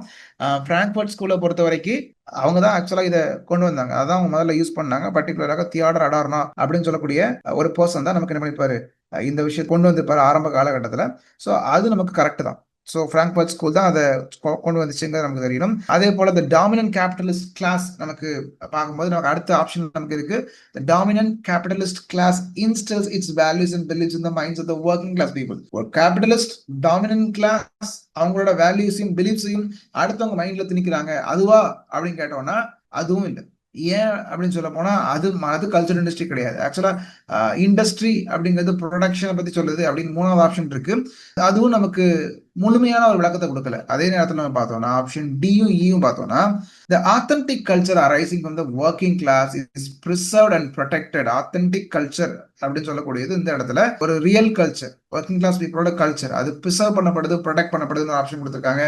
அடுத்து the mass culture is produced, induced activism and critical thinking among the youth அப்படிங்கிற ஒன்று கொடுத்துருக்காங்க. பொதுவாக இந்த இடத்துல நமக்கு தெரிய வேண்டிய விஷயம் என்னன்னா, கல்ச்சர் அப்படிங்கிறது ப்ரொடியூஸ்ட் அப்படிங்கிறது தான். ஆல்ரைட், புதுசாக அது உருவாக்கப்படுது, இருக்கிறத மெயின்டைன் பண்ணப்படுது, இது இண்டஸ்ட்ரி மாதிரியே செயல்படுது அப்படிங்கிறது நம்ம கண்டிப்பா புரிஞ்சிருக்கணும். பொதுவாக இவர் பேசக்கூடிய ஐடியா என்ன, நமக்கு தியோடர் அடார்னோவை பொறுத்த வரைக்கும் ஒருவேளை கல்ச்சர் அப்படிங்கிறது இந்த இடத்துல பாப் கல்ச்சரா மீன் பண்ணிருக்கலாம். தியோடர் அடார்னோ வந்து ஒரு மியூசிக் கிரிட்டிக். ஆக்சுவலா சொல்லப்போனா அவர் மியூசிக் கிரிட்டிக். அவர் மியூசிக் பத்தியும் மேகசின்ஸ் பத்தியும் மூவிஸ் பத்தியும் அதுல இருக்கக்கூடிய விஷயங்கள் எல்லாமே கல்ச்சர், ஒரு ஏதோ ஒரு கல்ச்சரை ப்ரிசர்வ் பண்றதுக்கு, ஒரு பர்டிகுலர் லைஃப் ஸ்டைலை இப்படியே நீங்க இருங்க அப்படிங்கிற மாதிரி மெயின்டைன் பண்ண வைக்கிறதுக்கோ, அல்லது புதுசா ஒரு கல்ச்சரை உருவாக்குறதுக்கோ, கல்ச்சர் அப்படிங்கிறது நம்ம லைஃப் ஸ்டைல், என்ன கொடுக்குறோம் என்ன சாப்பிட்றோம் அப்படிங்கிறது தான். ஸோ இதை மெயின்டைன் பண்றதுக்கோ அல்லது உருவாக்குறதுக்கோ நமக்கு துணையா இருக்கக்கூடிய ஒரு விஷயம். அப்போ இந்த இடத்துல நமக்கு நிறைய சாய்ஸ் இருக்கிற மாதிரி, ஃப்ரீடம் இருக்கிற மாதிரி மக்கள் நம்புறாங்க. பட் அது ஆல்ரெடி அந்த இண்டஸ்ட்ரி பிளான் பண்ணிட்டாங்க. இதுதான் நீங்க ஃபாலோ பண்ணணும், இந்த மாதிரி தான் ட்ரெஸ் பண்ணணும், இந்த மாதிரி தான் இருக்கணுங்கிறத பிளான் பண்ணி டெலிவிஷன் மூலமாகவும் மேகசின் மூலமாகவும் மக்கள் மத்தியில புகுத்துறாங்க அப்படிங்கிறத நமக்கு தெரிஞ்சிருக்க வேண்டிய கல்ச்சரல் இண்டஸ்ட்ரியை பத்தின விஷயங்கள். Alright. Who among the following is not associated with cultural imperialism அப்படிங்கிற ஒரு விஷயம் இருக்கு. கல்ச்சுரல் இம்பீரியலிசம் என்றால் முதல்ல என்ன அப்படின்னு தெரிஞ்சாதான் அந்த கொஸ்டினுக்கு நம்ம ஆன்சரே பண்ண முடியும். பொதுவாக கல்ச்சுரல் இம்பீரியலிசம், இம்பீரியல் அப்படின்னாலே பொதுவாக ஏதோ ஒரு விஷயத்த நம்ம வந்து நம்மளை அது பாதிக்கிறது, நம்ம தொடர்ந்து அதை நம்மளை அது கண்ட்ரோல் பண்றது. ஸ்டில் அது கண்ட்ரோல் எப்படிப்பட்ட கண்ட்ரோலா இருக்கும் அப்படின்னு சொல்ல போனா, இம்பீரியல் அப்படிங்கிறது ஒரு கலோனியல் கண்ட்ரோலா இருக்கும். ஸோ இது mostly it is not associated with அப்படின்னு நமக்கு கேட்கும்போது, இதுல இருக்கக்கூடிய மற்ற பீப்புள் கூட என்ன பண்ணிருப்பாங்க, ஜானத்தன் டாலிமர், ஆலன் சின்ஃபீல்ட், இவங்கெல்லாம் கல்ச்சுரல் மெட்டீரியலிசம்குள்ள இருக்கக்கூடிய பீப்புள். இவங்க கண்டிப்பா டெஃபினட்டாக இதை பத்தி பேசியிருக்க வாய்ப்பு இருக்கு. பட் ஸ்டான்லி ஃபிஷ் என்ன பண்ணுவாருன்னா, லீடர் ரெஸ்பான்ஸ் தியரியில் உள்ள ஒரு பர்சன். வித்தியாசம் அதுதான். அதை ஒண்ணு வச்சு என்ன பண்ணி நம்ம கண்டுபிடிச்சு எடுத்துடலாம். மற்றவங்க எல்லாம் கல்ச்சுரல் இம்பீரியலிசம் பத்தி பேசியிருப்பாங்க, கல்ச்சுரல் கலாச்சார ஏகாதிபத்தியம் பத்தி பேசியிருப்பாங்க. ஸ்டான்லி ஃபிஷ் அப்படி இல்லை அப்படிங்கிறதும் நமக்கு தெரிஞ்சிருக்கணும். ரைட், ஓகே, நெக்ஸ்ட் கொஸ்டின்ல போக ஆரம்பிக்கலாம். Which among the following is not a state of human mental disposition as posited by Jack Lacan? Jack Lacan வந்து மனுஷங்களுக்கு இருக்கக்கூடிய காமனான டிஸ்பொசிஷன், மென்டாலிட்டி பத்தி பேசியிருக்காரு. அதுலயும் 3 பத்தி பேசியிருக்காரு, 1 தப்பு. இந்த இடத்துல பார்க்கும்போது இமேஜினரி ஆர்டர், சிம்பலிக் ஆர்டர், ரியல்ங்கிறது கரெக்ட். ஏன்னா இமேஜினரி ஆர்டர் அப்படிங்கிறது குழந்தை ஆரம்ப காலகட்டத்துல தான் யாருன்னே தெரியாத ஒரு நிலைமை, தனிப்பட்ட உயிரினம்ங்கிறது தெரியாத ஒரு நிலைமை. சிம்பலிக்ங்கிறது அவர் லாங்குவேஜை படிக்கக்கூடிய, குழந்தைய லாங்குவேஜ் லேர்ன் பண்ணக்கூடிய ஒரு நிலைமை. ரியல்ங்கிறது லாங்குவேஜால சொல்லப்பட முடியாத ஒரு சில விஷயங்கள். அது பெயினா இருக்கலாம், அந்த குழந்தைக்கு வார்த்தை தெரியாது, ஆனா அதுக்கு எக்ஸ்பீரியன்ஸ் பண்ண முடியும். ஓகே, இது இப்படிதான் இருக்கும்னு அதுக்கு புரியும், ஐடியா மைண்ட்ல இருக்கும். ஆனா அதுக்கு வெளியே சொல்றதுக்கு வார்த்தை இருக்காது. அப்படிப்பட்ட ஒரு நிலைமை. அந்த வார்த்தையால அந்த அந்த எக்ஸ்பீரியன்ஸை ரீச் பண்ணவே முடியாது. என்னதான் நம்ம வலிக்குன்னு சொன்னாலுமே எந்த அளவுக்கு வலிக்குன்னு யாராலையும் சொல்ல முடியாது இல்லையா? ஸோ அப்படிப்பட்ட விஷயங்கள் சில ட்ராமா, மென்டல் ட்ராமா எடுத்துக்கலாம், அதுவும் அந்த மாதிரி தான். ஆல்ரைட், ஸோ இதெல்லாம் லக்கார்ட் சொல்றது. ஆனால் ஹிஸ்டரி ஆர்டர் அப்படிங்கிறது அவர் சொல்லவே இல்லை, அதை பத்தி அவர் பேசல. ஓகே ஓகே, நெக்ஸ்ட் கொஸ்டின் நம்ம போக ஆரம்பிக்கலாம். ஓகே, இதுல நமக்கு ஒரு சில முக்கியமான தியரிஸ்ட் கொடுத்துருக்காங்க. இது நமக்கு பார்க்கும்போது மொத்தத்துல ஒரு 4 தியரிஸ்ட் கொடுத்துருக்காங்க, 4 ஆப்ஷன்ஸ் நமக்கு கொடுத்துருக்காங்க. எது எது கரெக்டானது அப்படிங்கிறத நம்ம மேட்ச் பண்ண வேண்டியிருக்கும். ஸோ பொதுவாகவே நமக்கு மீடியா ஸ்டடீஸ் அப்படின்னு பார்த்தோம் அப்படின்னு சொல்லப்போனா, அல்லது மீடியா சம்பந்தப்பட்ட தியரிஸ் அப்படின்னு பார்த்தோம் அப்படின்னு சொல்லப்போனா, அதுல எக்கச்சக்கமான டாபிக்ஸ் இருக்கு. பர்டிகுலராக ஃபிலிம் பத்தின தனியா ஒரு டாபிக் நமக்கு படிப்போம். அதே போல ஃபிலிம் தாண்டி நமக்கு எக்ஸாக்ட் மீடியா அப்படின்னு சொல்லக்கூடிய ஒரு டாபிக் நமக்கு இருக்கு. ஸோ அது ஒரு சின்ன ஏரியா கிடையாது, பார்க்கறதுக்கு நமக்கு ஒரு குட்டி ஏரியா மாதிரி நமக்கு தெரியும். பட் ஆக்சுவலா மீடியா ஸ்டடீஸ்க்குள்ள எக்கச்சக்கமான நிறைய டாபிக்ஸ் நமக்கு உள்ளுக்குள்ள வரிசையா வந்துகிட்டே இருக்கும். அதே போல நமக்கு பார்க்கும்போது இந்த இன்னும் நமக்கு மீடியா அப்படின்னு சொன்னாலே அது நம்ம நினைச்சிருப்போம் ஒரு ஃபிலிம் பத்தியோ, மூவி பத்தியோ, அல்லது வேற ஏதாவது ஒரு விஷயத்தை பத்தி பேசுறதோ, அல்லது ஒரு காமிக் பத்தியோ. ஓகே, அப்படி படிக்கிறது மட்டும் தான் மீடியா ஸ்டடியா அப்படின்னு பார்த்தோம்னா, அதையும் தாண்டி என்ன பண்ணுவாங்க அப்படின்னு சொல்லப்போனா, சாதாரணமாக எந்த ஒரு விஷயத்த நம்ம கம்யூனிகேட் பண்ணாலும், எந்த ஒரு டைப்ல கம்யூனிகேட் பண்ணாலுமே அது எல்லாமே மீடியா ஸ்டடிக்குள்ள தான் நமக்கு உள்ளுக்குள்ள வரும். ஈவன் லிட்ரேச்சரை பத்தி அல்லது நம்ம ஜேர்னலிசம் பத்தி படிச்சாலுமே அதுவுமே மீடியாக்குள்ளதான் வரும். அப்படிப்பட்ட விஷயங்கள்லாம் இருக்கு. ஸோ அப்படி பார்க்கும்போது நமக்கு இந்த ஓவரால் நமக்கு அந்த பாலி சிஸ்டம் தியரி அப்படிங்கிறது, லிட்ரேச்சர் அப்படிங்கிறது சாதாரணமான ஒரு நம்ம நினைக்கக்கூடிய ஏதோ ஒரு புக்கு அப்படிங்கிறது இல்லாம அது ஒரு லார்ஜ் ஸ்ட்ரக்சர், ஒரு லார்ஜ் சிஸ்டம். அது ஒரு பெரிய ஒண்ணு கனெக்ட் ஆகக்கூடிய ஒரு சிஸ்டம். பாலி அப்படின்னாலே நமக்கு நெறைய அப்படின்னு தான் அர்த்தம் இருக்கு. ஸோ அப்படி பார்க்கும்போது, இந்த இடத்துல ஒரு பெரிய சிஸ்டம் ஒரு விஷயத்த புரிஞ்சுக்கணும். அதாவது சிஸ்டம்ஸ் ஆஃப் சிஸ்டம்னு நம்ம சொல்லலாம். ஒரு விஷயத்த புரிஞ்சுக்கணும்னா, இன்னொரு விஷயத்த கண்டிப்பா புரிஞ்சுக்கிட்டே ஆகணும். அப்போ டிஃபரெண்ட் டைப்ஸ் ஆஃப் விஷயங்கள் ஒரு ஒரு வொர்க் நம்ம படிக்கணும் அப்படின்னா, அது கூட சம்மந்தப்பட்ட அந்த ஜானர்ல இருக்கக்கூடிய மத்த வொர்க்கோட ஐடியா நமக்கு தெரிஞ்சிருக்கணும். இப்படி ஒவ்வொன்னும் நம்ம கனெக்ட் பண்ணி பார்த்தோம்னா, பாலி சிஸ்டம் அப்படிங்கிறது ஒரு லிட்ரேச்சர் அப்படிங்கிறது சிம்பிளா லிட்ரேச்சர்ல எந்த ஒரு மூவியோ இல்ல எந்த ஒரு ஒரு மீடியா டெக்ஸ்ட்டோ நான் சொல்றது. ஸோ அது பார்க்கும்போது நமக்கு அது கூட சம்மந்தப்பட்ட மத்த விஷயங்கள் கூட கனெக்ட் ஆயிட்டே இருக்கும். ஹேம்லெட் படிக்கிறோம். ஹேம்லெட்டா வெறும் ஹேம்லெட்டா படிக்க முடியாது நம்மளால. ஹேம்லெட்ட சைக்காலஜிக்கலா நம்ம பார்க்கணும் கண்டிப்பா. அப்ப சைக்காலஜி புக்ஸ் நமக்கு தெரிஞ்சிருக்கணும். அது அதோட நிப்பாட்ட முடியாது. அந்த கான்செப்ட் இருக்கக்கூடிய விஷயங்கள் அந்த பர்ட்டிகுலரான ஒரு சைக்காலஜிஸ்ட் எந்த ஒரு ஒரு ஒரு மூவ்மெண்ட்டால இன்ஃப்ளூயன்ஸ் ஆயிருக்காரு. லக்கான் ஸ்ட்ரக்சரலிசமா இன்ஃப்ளூயன்ஸ் ஆயிருக்காரு. இப்படிப்பட்ட விஷயங்கள் நம்ம தெரிஞ்சுக்கணும். ஒண்ணு கனெக்டட். அப்ப நமக்கு பாலிசிஸ்டம் தியரி என்ன சொல்லும் அப்படின்னு சொல்லப்போனா, இது ஒரு பெரிய ஒரு சிங்கிள் சிஸ்டம் கிடையாது. ஒரு சிஸ்டம் அடுத்த சிஸ்டம் கூட கனெக்ட் பண்ணும். அது இன்னொரு சிஸ்டம் கூட கனெக்ட் பண்ணும். இப்படி ஒரு பெரிய ஒரு ஒரு ஒரு ஒரு நெட்வொர்க் அப்படிங்கிறது தான் அவங்களோட ஐடியாவா இருக்கு. யாரோட ஐடியா அப்படின்னு சொல்லப்போனா, இந்த ஈட்டாமர் ஈவன் ஜொஹார் அப்படின்னு சொல்லக்கூடிய பெர்சனோட ஐடியா. இது ஒரு மீடியால பார்த்தோம் நம்ம. ஆல்ரைட் மீடியால இந்த மாரி கனெக்ஷன் குடுத்து நம்ம லிட்டரேச்சர்லயே நம்ம குடுத்து கொண்டு போலாம். அதே நேரத்துல பார்க்கும்போது ரெலவன்ஸ் தியரி அப்படின்னு சொல்லும்போது நமக்கு பர்ட்டிகுலராக கம்யூனிகேஷன் தியரியில வரும் நமக்கு ஆக்சுவலா. ஸோ அவங்கள பொறுத்தவரைக்கும் கம்யூனிகேஷன் அப்படிங்கிறது ஒரு நமக்கு முக்கியமாக கெஸ் பண்றதுல தான் இருக்கு. கம்யூனிகேஷன் அப்படிங்கிறதே உண்மையிலே எல்லா விஷயம் ஒருத்தர் பேசக்கூடிய விஷயங்கள் எல்லாமே உண்மையிலே நமக்கு புரியுமா? அப்படின்னு சொல்றத விட, இந்த இடத்துல அந்த கெஸ்ஸிங் எந்த அளவுக்கு இது கரெக்ட்டா இருக்கும். இதுதான் ஆப்ட்டான மீனிங்கா இருக்கும் அப்படிங்கிறதும், அதை எப்படி மக்கள் புரிஞ்சுக்கிறாங்க அப்படிங்கிறதும் தான் நமக்கு முக்கியமான ஒரு விஷயமா இருக்கு. ஸோ இந்த இடத்துல சொல்லும்போது மெயினாக நமக்கு தெரிய வேண்டிய விஷயங்கள் என்னலாம் அப்படின்னு சொல்லப்போனா, ஒருத்தர் பேசுறாரு. ஒரு ஸ்டேஜ்ல ஒருத்தர் பேசிட்டு இருக்காரு. அவர் பேசிட்டு இருக்கும்போது இன்னொருத்தர் என்ன பண்ணுவாருன்னா, இன்டர்பிரெட் பண்ணுவார். இன்டர்பிரெட்டர்னா பொதுவா ஒருத்தர் ஹிந்தியில பேசுறாரு. தமிழ் ஆடியன்ஸ்ட்ட டிரான்ஸ்லேட் பண்ணுவாங்க. லைவ் டிரான்ஸ்லேஷன் நம்ம வந்து இன்டர்பிரிட்டேஷன் அப்படின்னு நம்ம சொல்லுவோம்.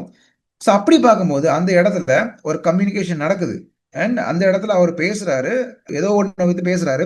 அத 2வது ஒரு லிசனர் வாங்கிட்டு, அவரோட வார்த்தையில அவர் திருப்பி மறுபடியும் பேசுறாரு.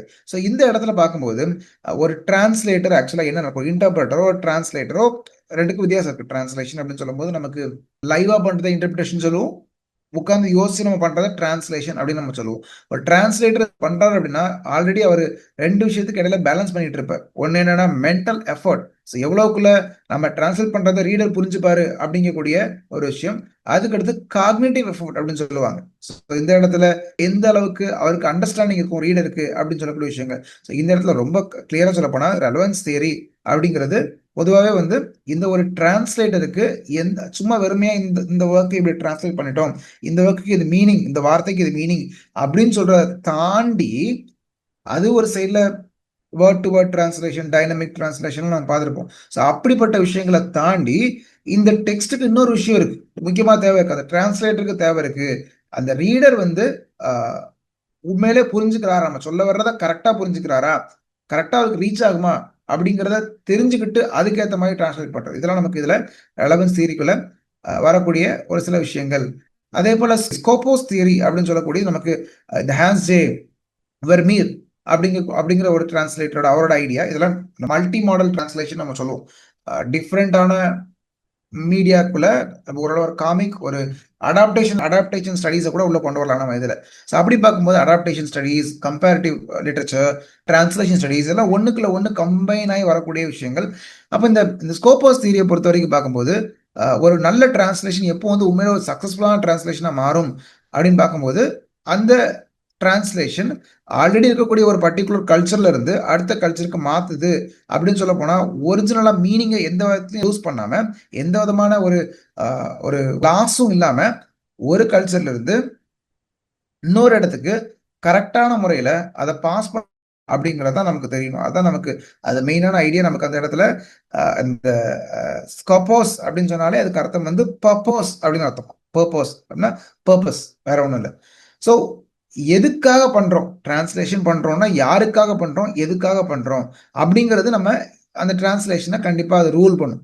ஓகே நம்ம வந்து இந்த ஒரு பிலீவர்ஸை நம்ப வைக்கிறதுக்காக நம்ம என்ன பண்றோம்? டிரான்ஸ்லேட் பண்றோம். அல்லது ஒருத்தர் கன்வின்ஸ் பண்றதுக்காக டிரான்ஸ்லேட் பண்றோம். ஒரு பொலிட்டிக்கல் ஸ்பீச்சை டிரான்ஸ்லேட் பண்றோம். மக்களை அதுல இருந்து நம்ம கன்வின்ஸ் பண்றதுக்காக அதுக்கேற்ற மாதிரி நம்ம வார்த்தைகளை யூஸ் பண்ணுவோம்.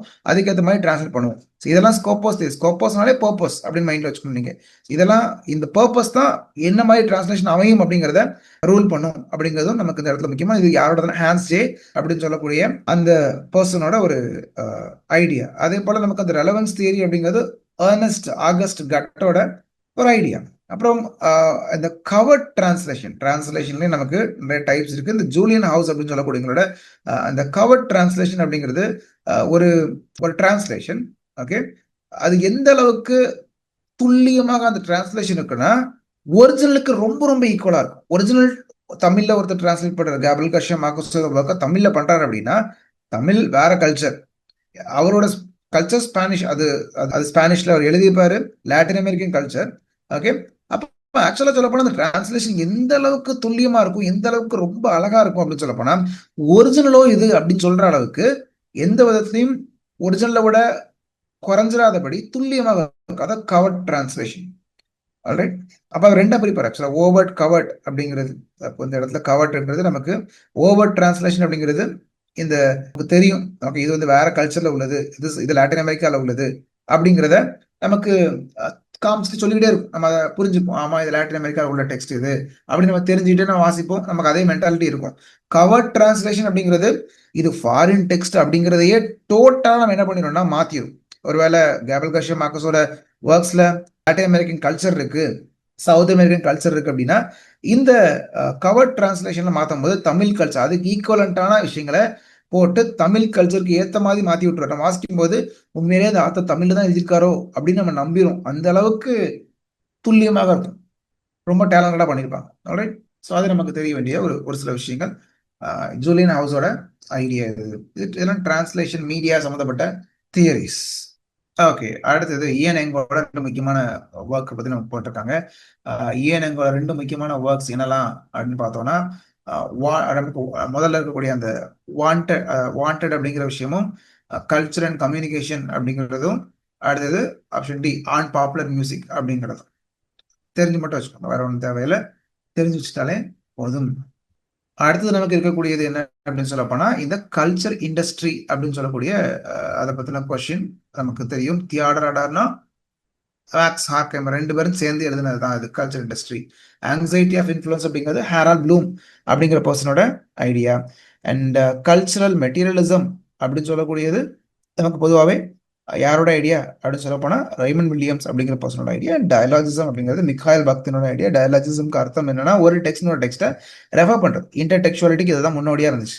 ஆல்ரைட், ஸோ அப்போ ஆங்ஸைட்டி ஆஃப் இன்ஃப்ளூயன்ஸ் அப்படிங்கிறதும் ஒரு ரைட்டர் எழுதும்போது அல்லது ஒரு ரீடர் வாசிக்கும் போதும் நம்ம இன்ஃப்ளூயன்ஸ் நம்ம மேலே இருக்குமோ, நம்ம யாரோ ஒருத்தரை வாசிச்சுட்டு எழுதிட்டு எழுதுனதை வாசிச்சுட்டு அதை வச்சு நம்ம எழுதிடுவோமோ, அதே மாதிரியே எழுதிடுவோமோ அப்படிங்கிற பயப்படுறது anxiety of influence. Next question, cultural theorist கொடுத்துருக்காங்க ஒரு சைடில், இன்னொரு சைடில் அவங்க ஒர்க் நமக்கு கொடுத்துருப்பாங்க. இது கொஞ்சம் நமக்கு பார்த்தோன்னா புரியுற மாதிரி தான் இருக்கும். ரைமண்ட் வில்லியம்ஸ் முதல்ல ஆரம்பத்தில் ரைமண்ட் முக்கியமான ஒர்க் வந்து ப்ரிஃபேஸ் டு ஃபில்ம் அப்படிங்கிறது. ஓகே, அப்புறம் ஹார்பர்ட் மர்கஸோட ஒரு முக்கியமான ஒர்க் என்ன அப்படின்னு சொல்ல போனால் ஒன் டைமென்ஷனல் மேன் அப்படிங்கிறது. உங்களுக்கு ஆன்சர் தப்பா இருக்கு, பட் ஒன் டைமென்ஷனல் மேன் தான். ஃப்ரெட்ரிக் ஜேம்சனோடது post modern cultural logic of late capitalism அப்படின்னு சொல்லக்கூடியது.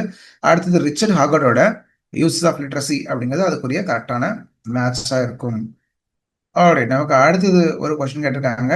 இதுல நமக்கு ஒரு தியரியை கொடுத்துட்டு name the theory which assumes that culture is not separate from nature and that there is no hierarchy of actions such as that a human is no more privileged. வேற ஒன்றும் இல்லை, உங்களுக்கு பொறுத்த வரைக்கும் ஆக்டர் நெட்வொர்க் தியரி அப்படின்னு சொல்லக்கூடியது என்ன அப்படின்னு சொல்ல போனா, இவங்களை பொறுத்த வரைக்கும் இது ஒரு ஐடியா. அவங்கள பொறுத்த வரைக்கும் ஜஸ்ட் ஹியூமன் பீயிங்ஸ் மட்டும்தான் ஆக்டர்ஸ் கிடையாது. ஆக்சுவலா இந்த இடத்துல போட்டிருக்கல culture is not separate from nature.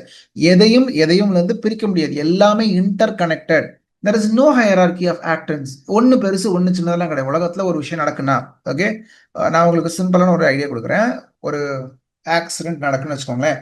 யாரோ ஒருத்தர் வந்து ஒரு திருஷ்டி சுத்திட்டு பூசணிக்காவை தெருவில் போட்டு உடச்சிட்டு போயிட்டாரு. ஓகே, அதில் ஒருத்தர் பைக்ல போறாரு, பைக் அது மேலே ஏறி ஸ்கிட் ஆகி கீழே விழுந்துருக்காரு, ஆக்சிடென்ட் நடந்ததுன்னு வச்சுக்கோங்க. இதுதான் ஒரு சிம்பிளான விஷயம். இதுல யாரை நம்ம பிளேம் பண்ண அப்படி பார்க்கும்போது ஒவ்வொரு விஷயத்தையும் பிளேம் பண்ண வேண்டியிருக்கும். ஒவ்வொரு மனிதர்களை மட்டும் இல்ல, பொருட்களையும் பிளேம் பண்ண வேண்டியிருக்கும். இந்த ஆக்சிடென்ட்டுக்கு காரணம் யாரு அப்படின்னு பார்த்தானா ஒரு சைடுல மனுஷங்க யாரோ தூக்கி போட்டு உடைச்சாங்க அது ஒரு சைடு. பட் அதை கவுத்து விட்டது அந்த பூசணிக்காய். அப்புறம் நமக்கு உள்ளுக்குள்ள கொஞ்சம் கொஞ்சமா நம்ம பார்த்தோம்னா காத்து அடிச்சிருக்கும் ஒரு வேலை. எங்கேயோ இருக்கக்கூடிய விஷயத்த தள்ளி என்ன பண்ணியிருக்கோம், இன்னொரு இடத்துல இழுத்து போட்டிருப்போம். மேபி அதுவும் அதுக்கு காரணமா இருக்கும். அல்லது ஒருவேளை போற வழியில எங்கேயாவது ஒரு இடத்துல மரம் உடைஞ்சு விழுந்திருக்கும். அதனால என்ன பண்ணிருப்பாருன்னா அந்த ஆள் அந்த இடத்துக்கு போகாம இன்னொரு இடத்துக்கு சுத்தி போகணும்னு வந்திருப்பாரு. இங்க பூசணிக்கால ஏறி கீழே விழுந்திருக்கலாம். இப்படி ஒவ்வொரு ஆக்ஷனுக்கும் ஒவ்வொரு விஷயத்துக்கும் எல்லாமே சேர்ந்துதான் காரணம். அது எப்பவுமே மனுஷங்க மட்டும் எல்லாத்தையும் பண்றது இல்ல. மனுஷங்களோட ஹையரார்கி இது வந்து கொஸ்டின் பண்ணுது. ஆக்டன்ஸ் அப்படின்னு சொல்லக்கூடியது மனுஷங்க மட்டும் இல்லை.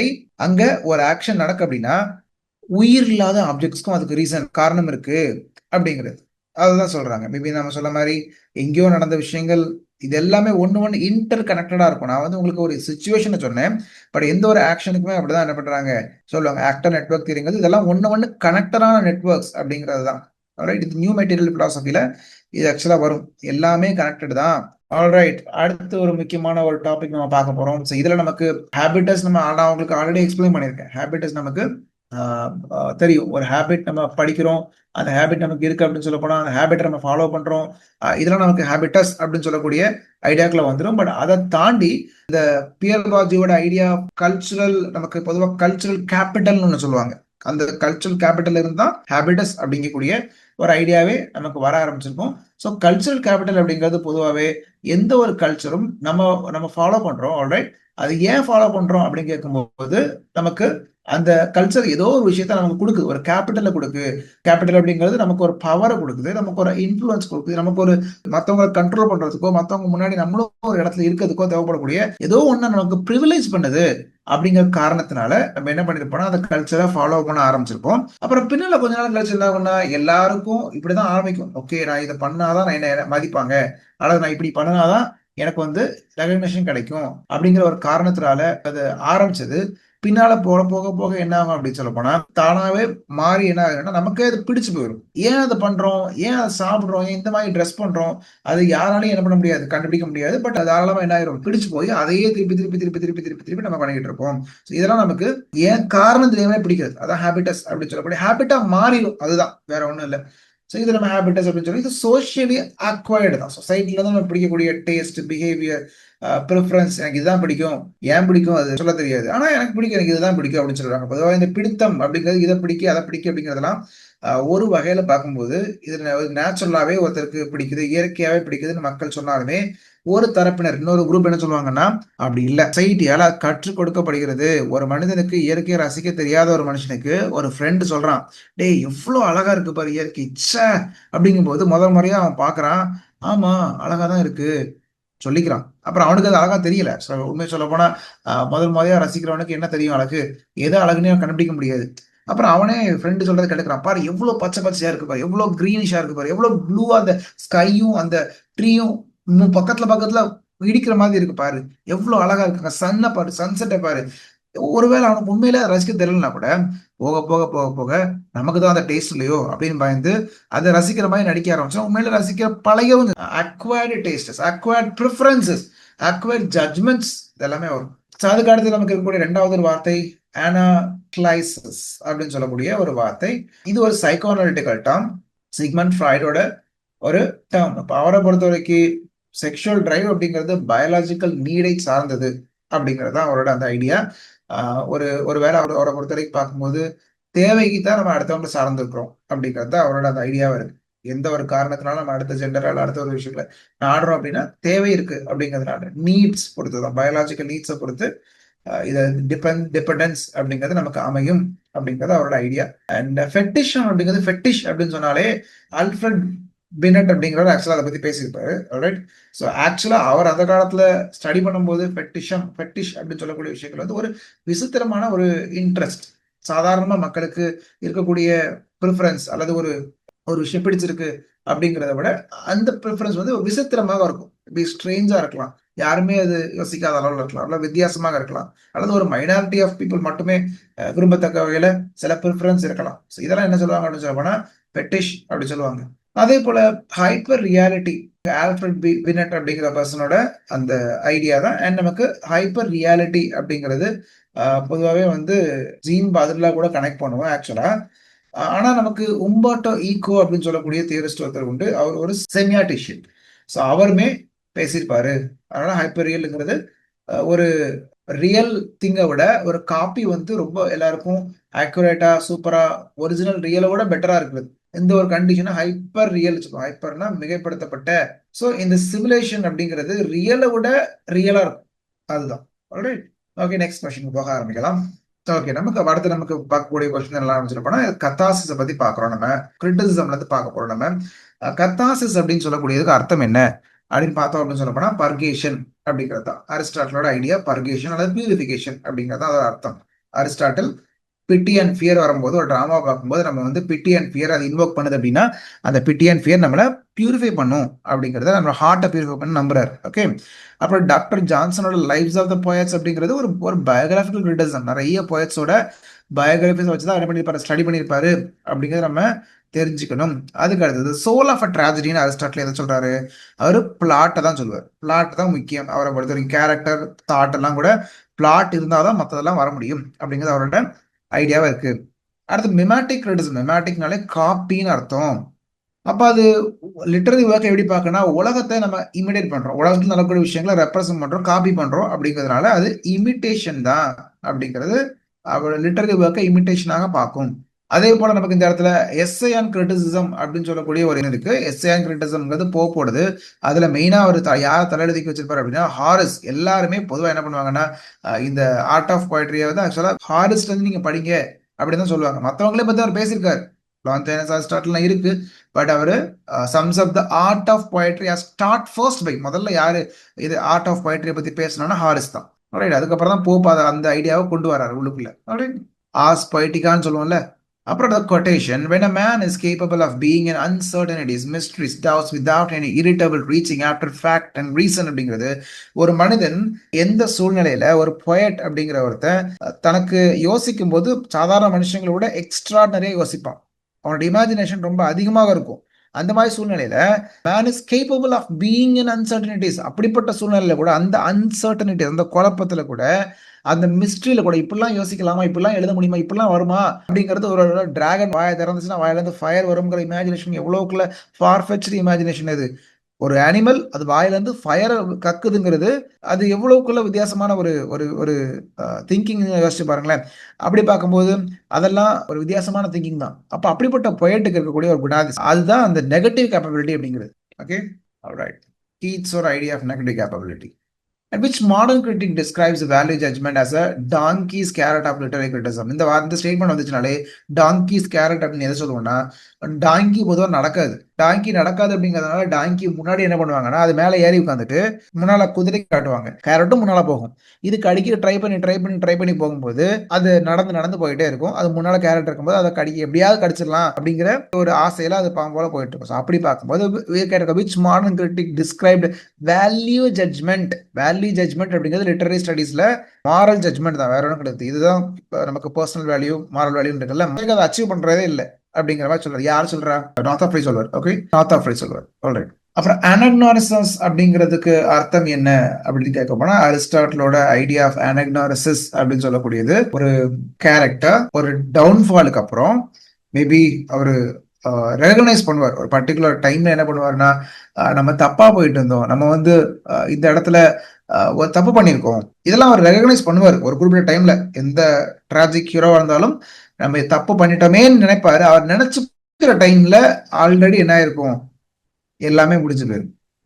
ஸோ அந்த மொமெண்ட் ஆஃப் டிஸ்கவரி அவர் ரியலைஸ் பண்ணக்கூடிய அந்த டைமை அனக்னாரிசிஸ் ரெகக்னிஷன் அப்படின்னு சொல்லுவாங்க. Poetry is criticism of life அப்படின்னு யார் சொல்றா அப்படி பார்த்தோம்னா மேத்யூ அர்னால்ட். அது ஒரு வார்த்தையே போதும், வேற ஒன்றும் தேவையில்லை. Who is given credit for first using the term romantic? முதல்ல ரொமான்டிக்ங்கிற வார்த்தையை யூஸ் பண்ணது ஃப்ரெட்ரிக் ஸ்கெல்கல் அப்படின்னு சொல்லக்கூடிய ஒரு person. And formal criticism relies structure. ஃபார்மல்னா ஃபார்மலிஸ்ட். ஓகே, அப்போ அவங்கள பொறுத்தவரைக்கும் லிட்டரரி டிவைஸ் தான் முக்கியம். அப்புறம் இது டிசோசியேஷன் ஆஃப் சென்சிபிலிட்டி அப்படிங்கிறது முதல்ல யார் யூஸ் பண்றா? ஆரம்ப காலகட்டத்தில் டிஎஸ் யூஸ் பண்றாரு. அதுக்கு அர்த்தம் என்ன? தாட்டும் ஃபீலிங்கும் வேற வேற மாதிரி இருக்குது. யூனிஃபிகேஷன் ஆஃப் சென்சிபிலிட்டிங்கிறது ஒரே மாதிரி இருக்கிறது. பிலிப் சிட்னியோட அப்பாலஜி ஃபார் போயட்ரி அப்படிங்கிறது எதோட ரெஸ்பான்ஸ்? ஸ்டீஃபன் காசனோட ஸ்கூல் ஆஃப் அபியூஸ் அதுக்கு ரெஸ்பான்ஸ் அவர் கொடுக்குறாரு. அப்புறம் நியூ கிரிட்டிசம் அப்படிங்கிறது யார் எழுதின ஒரு புக் அதாவது எஸ்ஏ பார்க்கும்போது நமக்கு ஜான் க்ரோ ரான்சம் ஓடுது அவரோட ஒர்க். அப்ப அதே போல இந்த ஒரு statement, all great literature is at bottom criticism of life. Criticism of லைஃப்ங்கிறதே மேத்யூனோட ஐடியா தான். And one of the most important themes of the speakers debate அப்படின்னு நம்ம பார்த்தோம்னா ட்ரைடன்ஸ் எஸ்ஏ அண்ட் ட்ராமாட்டிக் வாய்ஸ்ல நமக்கு முக்கியமான டிபேட் என்ன அப்படின்னு சொல்ல போனா இந்த மொத்தத்துல 2 குரூப் இருக்கும். ஐ மீன் 4 பேர் இருப்பாங்க. பாதி பேர் என்ன பண்ணுவாங்கன்னா அதாவது ஒருத்தர் ஏன்ஷியன் பெட்டர், இன்னொருத்தர் மாடர்ன் தான் பெட்டர்னு சொல்லுவாரு, இன்னொருத்தர் மாடர்ன்லயும் இங்கிலீஷ் தான் பெட்டர்னு சொல்லுவாரு. இந்த ஆர்குமெண்ட்ல பிரெஞ்சு பெருசா இங்கிலீஷ் பெருசாங்கிற அந்த சண்டை உள்ள இருக்கு. அதுதான் கரெக்ட். நமக்கு மேத்யூ வர்னால்ட பொறுத்த வரைக்கும் டச் ஸ்டோன் அப்படின்னு ஒன்று சொல்றாரு. டச் ஸ்டோன் அப்படிங்கிறது எதை வச்சு அவர் சொல்றாரு அப்படின்னு கேட்கும்போது டச் ஸ்டோன் அப்படிங்கிறது கம்பேரிட்டிவா ஜட்ஜ் பண்றது. அப்ப நமக்கு அந்த காலத்துல அவர் ஒரு சில பீப்புளை கிரேட் போயட்ஸ்ன்னு சொல்லுவாரு. அந்த கிரேட் மாஸ்டர்ஸோட லைன் கூட நம்ம கம்பேரிட்டிவா நம்மள செக் பண்ணி பார்க்கணும் அப்படிங்கிறது தான் அந்த இடத்துல அவர் சொல்லிக்கிறாரு. அதே போல டிஃபென்ஸ் ஆஃப் போயட்ரின்னு எடுத்துக்கிட்டோம்னா இந்த சிட்னி சொல்லக்கூடிய விஷயங்கள் என்னெல்லாம் டிஃபென்ஸ் ஆஃப் போயட்ரி அப்படின்னு சொல்லக்கூடியதுல போயட்ரிய கூட சிட்னி எதெல்லாம் ஆட்ரிபியூட் பண்றாரு, எதெல்லாம் போயட்ரி கூட ஆட்ரிபியூட் பண்றாரு அப்படின்னு பார்த்தோம்னா மாரல் பவர்னு சொல்றாரு. மேஜிக்கல் பவர் டிவைன் பவர் பேசவே இல்லை அவர், மாரல் பவர் இதான் அவரோட idea. Who among the following English poet defines poetic imagination as a repetition of finite mind of the eternal act of creation in the finite I am? இந்த லைனுக்கு சொந்தக்காரர் வந்து Coleridge. மைண்ட்ல வச்சுக்கோங்க. திருப்பி உங்களுக்கு சேம் லைன் வர வாய்ப்பு இல்லை, பட் இந்த ஐடியாவை மைண்ட்ல வச்சுக்கோங்க. ரைட். ஸோ நம்ம 70 கொஸ்டின் நம்ம பார்த்துருக்கோம், கிரிட்டிசிசம் பார்த்துருக்கோம், தியரி பார்த்துருக்கோம், அண்ட் இதோட முந்தின பார்ட்ல நம்ம கல்ச்சுரல் ஸ்டடீஸுமே பார்த்துருக்கோம். கண்டிப்பா இந்த கொஸ்டின்ஸ் எல்லாம் உங்களுக்கு யூஸ்ஃபுல்லா இருக்கும்னு நம்புறேன். கண்டிப்பா இது உங்களுக்கு யூஸ்ஃபுல்லா இருக்கும். All the best. Thank you. So அதே போல நமக்கு சிக்ஷா கிளாஸ்ல அடுத்த பேட்ச்க்கான அட்மிஷன் போயிட்டு இருக்கு. ஸோ உங்களுக்கு ஜாயின் பண்ணணும்னு நினைக்கிறவங்க கீழே இருக்கக்கூடிய அந்த நம்பருக்கு கான்டாக்ட் பண்ணி நீங்க ஜாயின் பண்ணிக்கலாம். இதில் நமக்கு லைவ் ஆன்லைன் கிளாஸ் நம்ம கொடுக்குறோம். அதே போல நமக்கு டாபிக் வைஸ் டெஸ்ட் நமக்கு கண்டக்ட் பண்றோம். பேப்பர் 1 நமக்கு தனியாக கிளாஸஸ் இருக்கு. ஆல்ரைட், நீங்க ஜாயின் பண்ணணும்னு நினைக்கிறவங்க கீழே இருக்க நம்பரை கான்டாக்ட் பண்ணி ஜாயின் பண்ணிக்கோங்க. தேங்க்யூ.